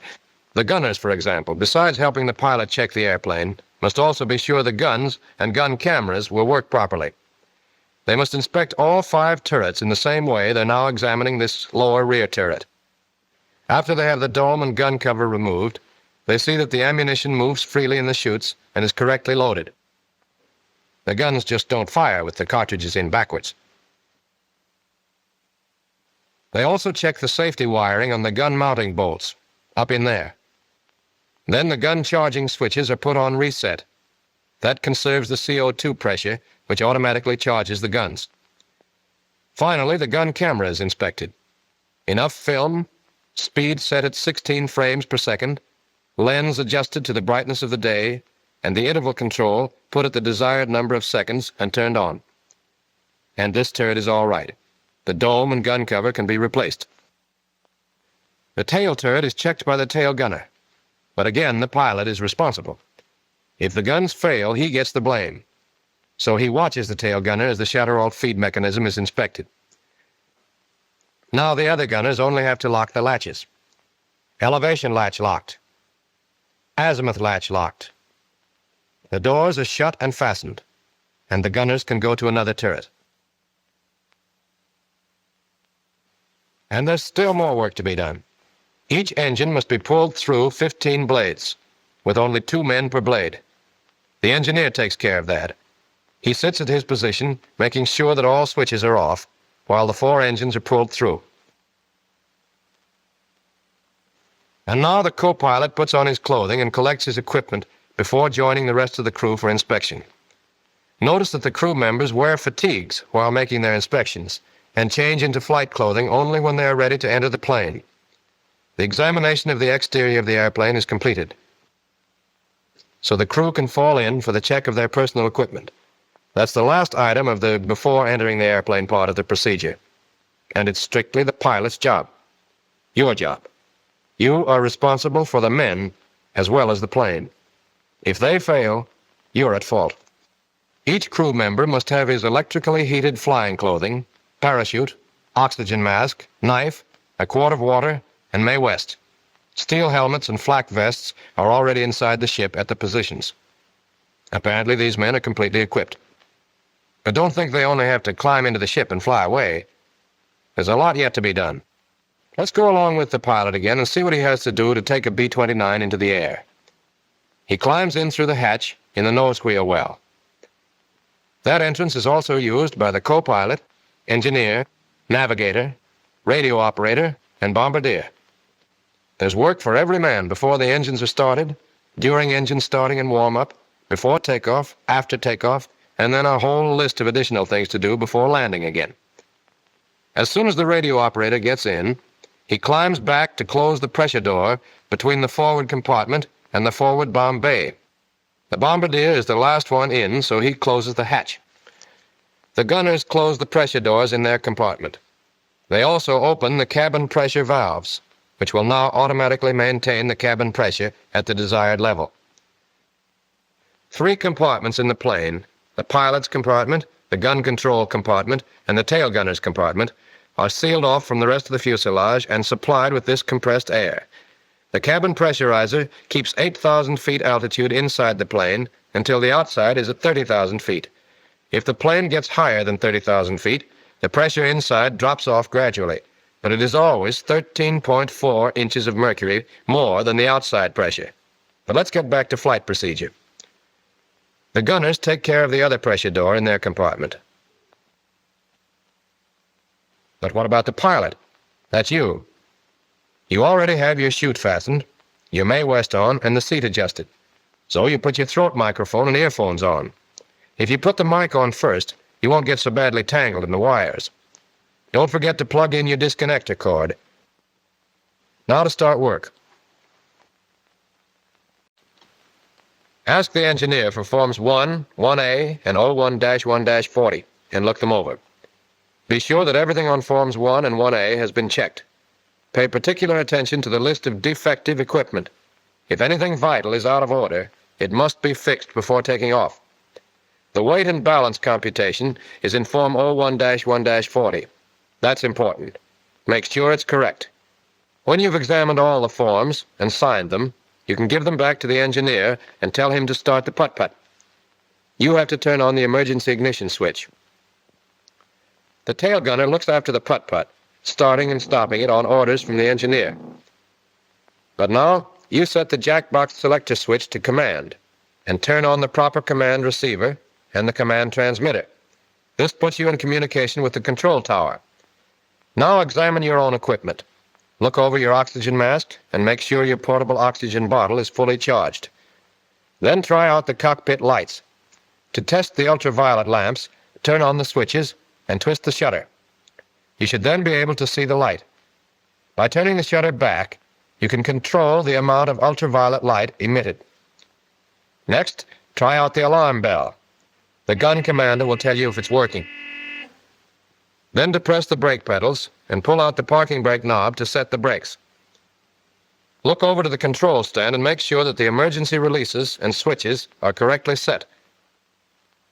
Power transfer switch, emergency landing gear release, emergency bomb release, emergency cabin air pressure release, and pilot's over control. Now unlock the control surfaces and throttles by moving the locking lever on the aisle stand full forward. Then release the throttle brake and test all 4 throttles through their entire range. Take it easy, move them slowly and gently. All controls on the B-29 should be handled in this careful manner in order to prevent damage to the mechanism. There's no need to push hard. And the co-pilot doesn't just sit and read the checklist. He must test the action of the control surfaces, moving each surface, elevators, ailerons, and rudder, through the complete range. The gun commander looks from his blister, observing the response of the surfaces, and reports to the co-pilot. A similar test is made on the trim tabs. The co-pilot turns the 3 control wheels as far as they will go in each direction. That big wheel on the side of his control stand operates the elevator tabs. The aileron and rudder wheels are on top of the control stand behind the throttles. The way the trim tabs follow the setting of the control wheels is also observed by the gun commander, who tells the co-pilot over the interphone how the tabs move.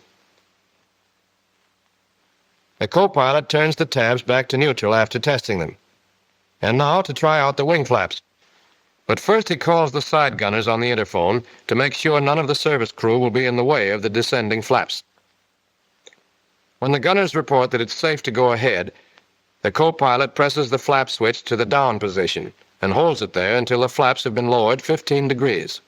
15 degrees is enough to tell if they're working all right. The co-pilot can't see the flaps, of course, so he watches the wing flap position indicator. But the gunners can check visually. They tell the co-pilot if the flaps come down all right. So now he can bring them back up. The gunners, again, will tell him when they're up. Don't start thinking the gunners have nothing to do but watch control surfaces and flaps. They have their own checklists to follow. The right side gunner, for example, is looking over his supply of spare lamps and fuses. Yep, that's okay. But now you, the pilot, are almost ready to start the engines. See that the automatic pilot master switch is off. Check over the 4 sets of control surface adjustment knobs, making sure all their pointers are up. Then set the manifold pressure selector to the 0 position. And depress all 4 propeller RPM switches to the increased position and hold them there until the lights on the co-pilot's instrument panel flash. Now you're all ready to start the engines, and the rest of the crew should be too. They check in with the co-pilot, reporting in this sequence. Bombardier, who sits directly ahead of the pilot and co-pilot. Navigator, who is some distance behind the pilot, facing forward. Flight engineer, who is directly behind the co-pilot, facing aft. Radio operator, who sits across from the navigator and faces the right wall. Gun commander, who is in the top of the fuselage amidships and can face in any direction. Left gunner, who faces aft. Right gunner, who also faces aft. And the tail gunner, who stays close to the putt-putt during takeoff and landing. His combat position, of course, is in the tail. Everybody set now. Warn the service crew outside you're going to start the engines, and tell the engineer to start number 1. And number 1 engine spins twice. And now he turns the fuel boost pump on, closes all the throttles except number 1, sets the fire extinguisher to number 1 engine, presses the starter switch to energize, and then flips it to start, and finally turns the magneto switch to both.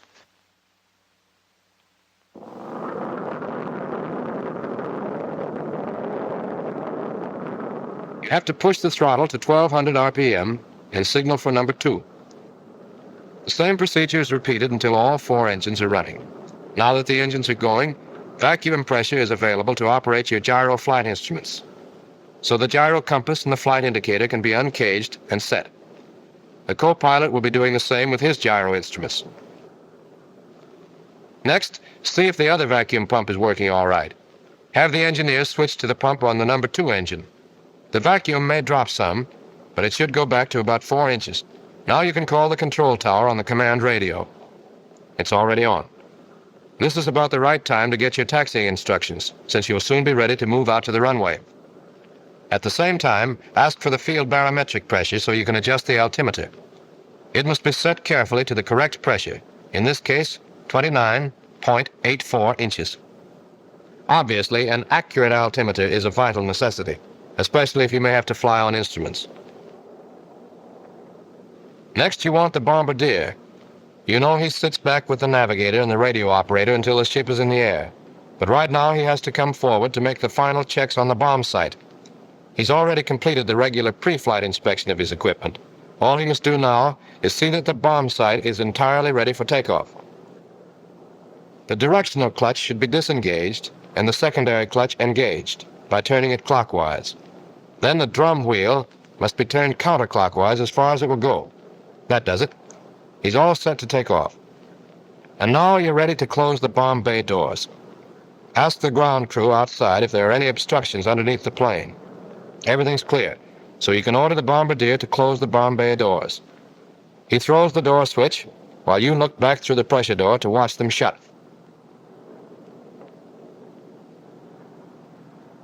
The rear bomb bay door is looked after by one of the gunners, who will tell you when it's closed. When both doors are shut, the bombardier can go back to his takeoff position in the rear of the compartment. And you're almost ready to taxi, but you better make one last check of the turret warning lights. Uh-oh, that lower rear turret light is on. Call one of the side gunners and have him take care of it. Perhaps the turret wasn't stowed. Forget about it, gunner? Well, it's easy to fix.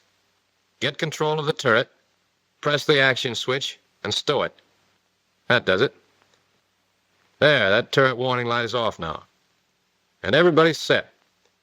Switch your jack box back to command and signal the ground crew outside to remove the wheel chocks and get a safe distance away from the airplane.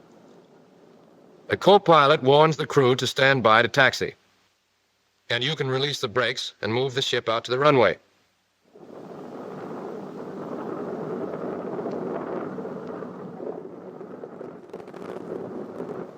While taxiing, or whenever the plane is moving, all crew members watch from the windows and keep the pilot informed of obstructions. The gunners can provide the most help since the blisters give them a wide view. This is a big airplane. It's mighty easy to hit a fuel truck or another ship and clip off part of the wing or stabilizer, and that doesn't help the flying characteristics a bit. Notice the flaps are kept in the up position. If you taxi with them down, the undersurfaces are likely to be damaged by pebbles blown back by the propellers. After you've stopped at the edge of the runway, put in your call to the control tower for permission to taxi on the runway. When the tower has given the clearance, move on the runway. Steer with the outboard engines, not the brakes. Excessive use of the brakes on a plane as heavy as this one will wear them out quickly.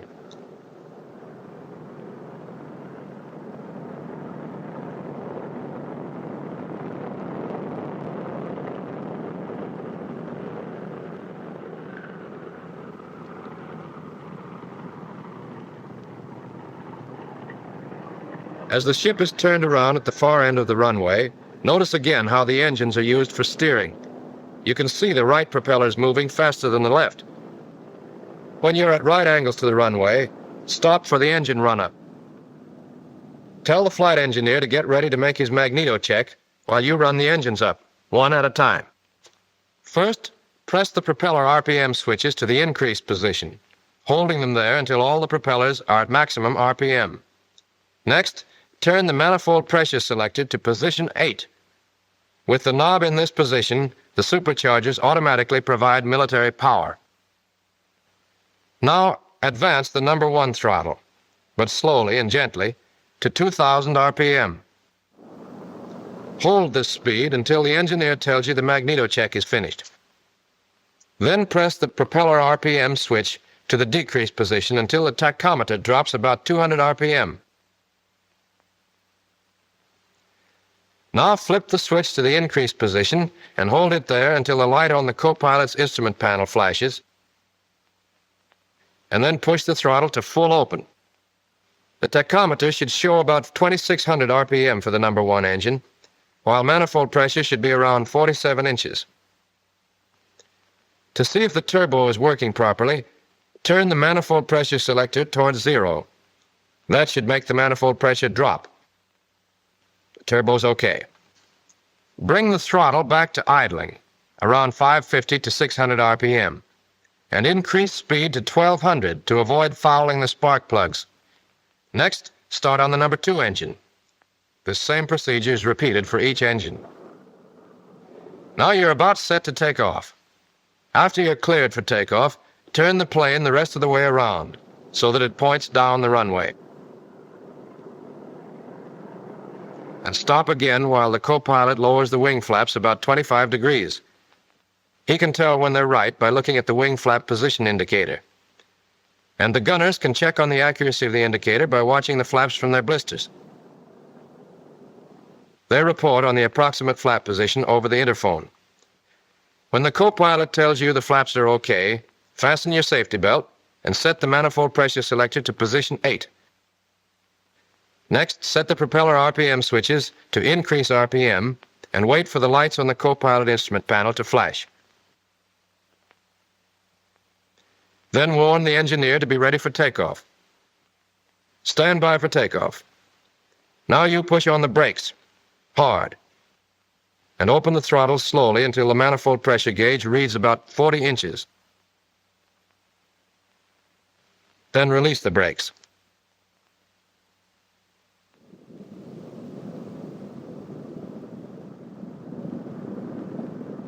As you gather speed, slowly advance the throttles to full power and set the throttle brake. Manifold pressure should go up to 47 or 47.5 inches. RPM should go up to 2600. Continue accelerating down the runway until the indicated airspeed gets up to 95 miles per hour. Then slowly pull the control column back, putting the ship in a flying attitude. The plane takes off without further action on your part when it gets flying speed. The exact speed at which it will leave the ground depends on the weight. When the ship is airborne, apply the brakes to stop the wheels, and then have the co-pilot retract the landing gear. He has to hold the landing gear retracting switch in the up position because the switch is spring-loaded. The co-pilot makes sure the nose gear is up by looking through the inspection door on the floor of the cockpit, just ahead of the aisle stand. The wheel is there, all right. At 160 miles per hour and 500 feet altitude, the co-pilot retracts the flaps, snapping the switch on and off until the indicator shows that the flaps are all the way up. The side gunners should be watching from their blisters as the plane takes off. They tell the co-pilot when the flaps and landing gear are up. Now you ought to change from takeoff power setting to climbing. Adjust the manifold pressure selector until the manifold pressure drops to 43 inches. And decrease propeller RPM to bring the tachometers to 2400. You can order the engineer to have the putt-putt turned off now, and tell the bombardier to come forward and take his combat position in the nose of the ship. If this is an operational flight and enemy opposition is expected, have the men put on their flak vests. These vests are made of small overlapping links of tough steel, sewn inside canvas. Quilting on the inside of the canvas provides further protection and also cushions the shock of impact. Above 10,000 feet, oxygen masks must be worn by one man in each compartment. When you reach the desired altitude, level off and tell the engineer to set up cruising conditions. First, you move the throttles back to about 65% of full power. Individual manipulation of the throttles may be necessary to keep each engine at the same manifold pressure. Now you adjust the propellers and manifold pressure, so turn the controls over to the co-pilot. Start with the props. Press the propeller RPM switches to decrease and bring all 4 propellers to 2000 RPM. Then turn the manifold pressure selector down until the manifold pressure drops to 30 inches. The needles should stay together in this case. There you are, 30 inches. Considerable juggling of throttles, propellers, and supercharger may be necessary before you get it just right, but that's how you get a B-29 into the air. It's a big, heavy, and powerful airplane. Bigger, heavier, and more powerful than anything you've ever flown. For that reason, it must be handled gently and precisely. You must carefully follow the prescribed procedures. Even a super bomber is no good to the Army if it's in little busted-up pieces. But don't get jittery. The 29 is a sweet ship to handle. When it stalls, the nose drops so that the plane automatically recovers. There's no tendency to spin. Stalling speed varies quite a bit naturally depending on weight and other conditions, but generally it's between 84 and 135 miles per hour. When turning or executing any maneuver, take it easy. This is a big plane, remember, not a fighter. Yet fairly steep turns can be made safely. This 30-degree bank can also be done with full flaps. That's about the limit. And when evasive action is necessary, you have plenty of tricks to pull.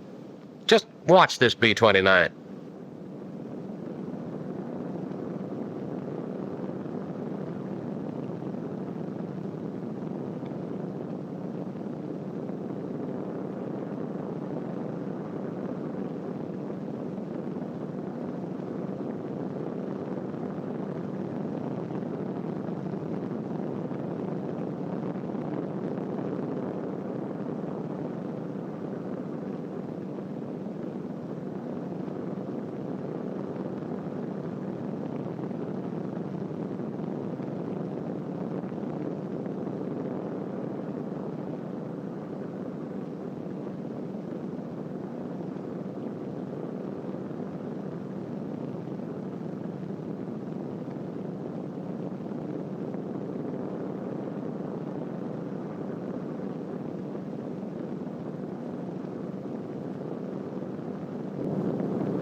And the B-29 does more than just fly well.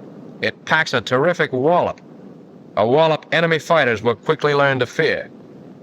That turret you see moving is only one of the 5 on the ship, which mounts a total of 10 machine guns and 1 cannon. 4 of the turrets, 2 on top and 2 beneath the fuselage, can turn through 360 degrees in azimuth, 90 degrees in elevation.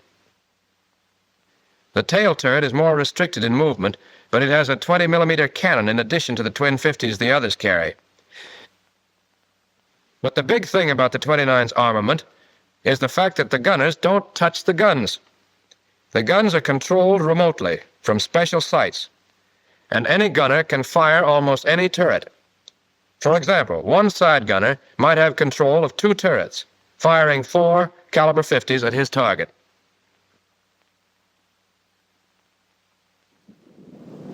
That's only the beginning of the story about guns, so let's get back to what a pilot has to do. Now you're ready to land. Since you've descended below 10,000 feet, remove your oxygen mask. Tell the co-pilot to take over control of the ship so that you can get out of your flak vest. The vest is easy to take off. Just pull on the cord and it drops away. This speed of removal becomes important if you ever have to bail out, since the vest is worn over the parachute and, well, you figure it out. If you've been riding with the automatic pilot, turn it off. You can't use it for landing, of course, or when taking off, flying turbulent weather, or setting trim tabs. The co-pilot should now warn the crew to prepare for landing, and tell the bombardier to climb out of his seat in the nose and get in back with the engineer. Then the co-pilot has the engineer start the putt-putt. You check the turret warning lights. All the lights are off. Then call the control tower and get landing instructions.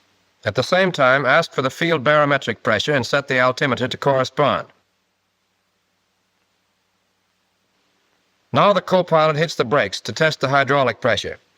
Both normal and emergency systems should have 800 to 1,000 pounds.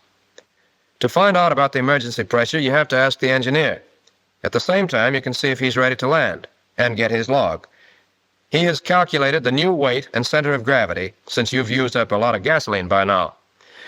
You should look the log over, but the co-pilot will check it carefully, examining the center of gravity and weight computations. The table on the instrument panel gives the stalling speed for the computed weight. The co-pilot tells you the stalling speed and also reports that everybody in the crew is ready to land. Next, you adjust the propeller RPM switches. Push them to increase until you get the tachometers to show 2100 RPM. Now adjust the manifold pressure selector to give you plenty of reserve power. Turn it all the way up to position 8, the setting for full military power. When the plane is slowed down to 180 miles per hour or less, order the co-pilot to lower the landing gear. When the switch is set to the down position, the wheels descend all the way, lock, and the gear motors automatically stop.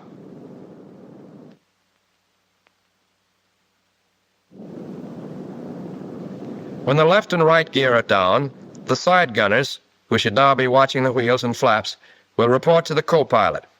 He himself can make sure the nose wheel has been lowered all the way by looking through the window in the floor of the cockpit. Next, the flaps should come down. If you've been in combat, the co-pilot should lower them first only 5 degrees. If they were damaged, lowering them all the way might rip them off the wing. The gunners can look them over and report on their condition. The flaps are all right, so the co-pilot can lower them 25 degrees. Notice that he snaps the switch on and off. That way, the flaps descend gradually, and a sudden change in the lift characteristics of the airplane is avoided.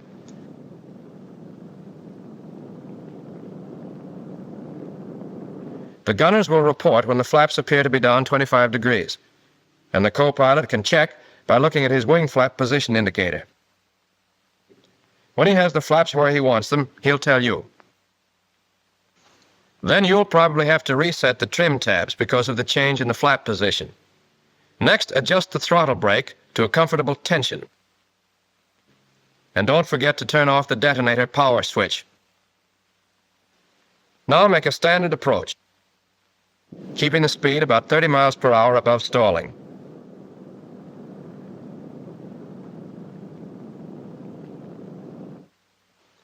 And, on the final approach, order the co-pilot to lower the flaps all the way.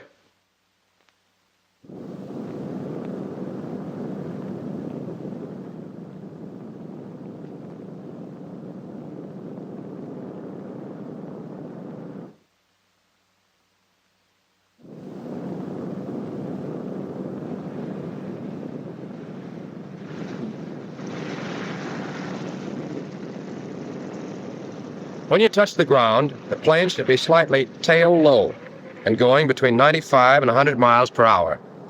Notice how the main wheels bear most of the shock of landing.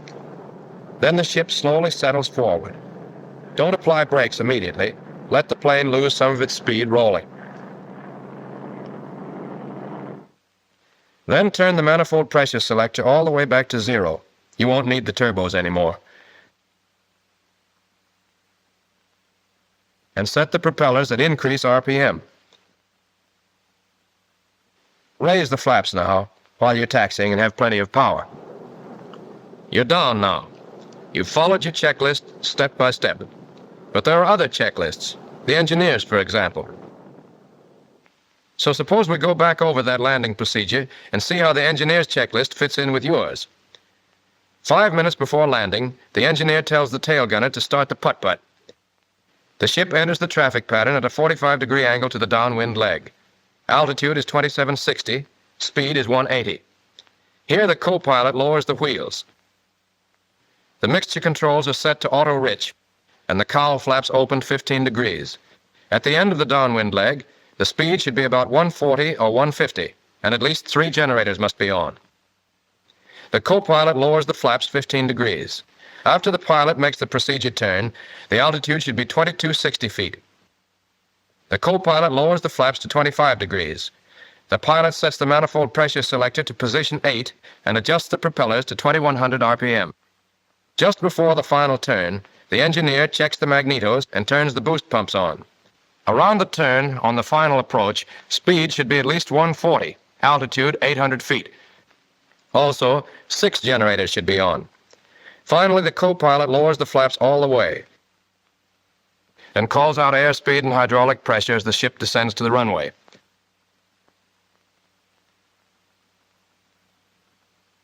After the airplane's on the ground, turbos come off and propellers are set to full increase RPM. The engineer switches the boost pumps off and opens the cowl flaps all the way. All right, we're back where we were before. Tell the bombardier to come forward and open the bomb bay doors.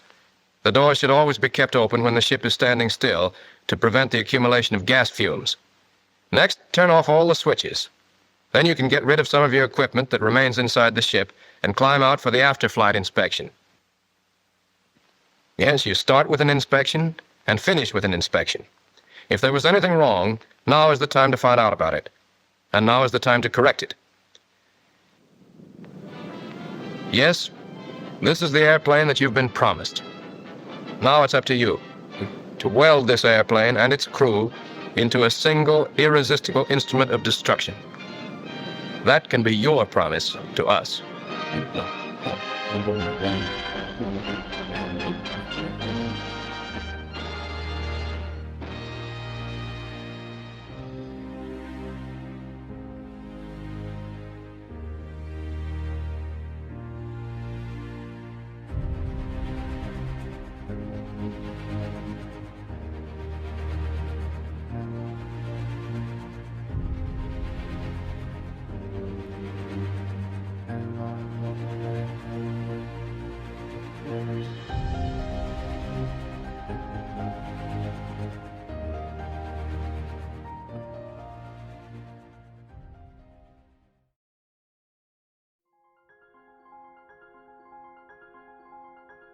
Aviation, the art of aeronautics, began with the dreamers, inventors and daredevils who dared to defy gravity.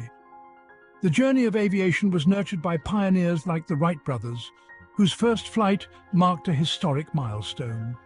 The role of aircrafts in world wars was groundbreaking, dramatically changing warfare strategies. This initiated a technological evolution in aviation, transforming the simplistic wings of a biplane into the thunderous roar of jet engines. Let's journey through the ages of aviation. Behind every great aircraft, there were great minds. These visionaries, like Sir Frank Whittle, the innovator of the turbojet engine, redefined air travel. Then there's Skunkworks' Kelly Johnson, the genius behind the SR-71 Blackbird. His designs combined speed, stealth and power, crafting machines that dominated the heavens. The contributions of these pioneers have left an indelible mark on the canvas of aviation, shaping the course of history and inspiring generations of engineers and aviators. Each epoch in aviation history gave birth to extraordinary aircrafts, each with their own unique features and roles. The Lockheed SR-71 Blackbird was a marvel of speed and stealth. The F-105 Thunderchief, a supersonic fighter bomber, was vital in the Vietnam War. The P-51 Mustang, a long-range fighter, was critical in World War II. The P-47 Thunderbolt, a heavyweight fighter, was used extensively in the same war. The A-10 Thunderbolt II, the Warthog, is a close air support icon. The Messerschmitt Me-262 marked a leap forward in aviation technology. Each of these game changers were instrumental in their eras, and their legacies still resonate today.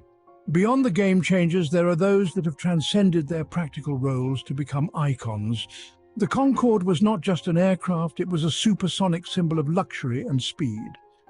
The B-52 Superfortress, a strategic bomber, is an icon of power and resilience. These magnificent machines and others like them have become much more than just aircrafts.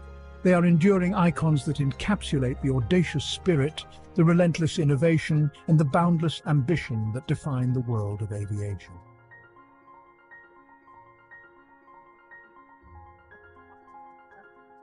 For more amazing aerial footage, and to join us in this incredible journey, check out the Dronescapes YouTube channel. If you enjoyed this video, please remember to like and subscribe. And as always, thank you for watching.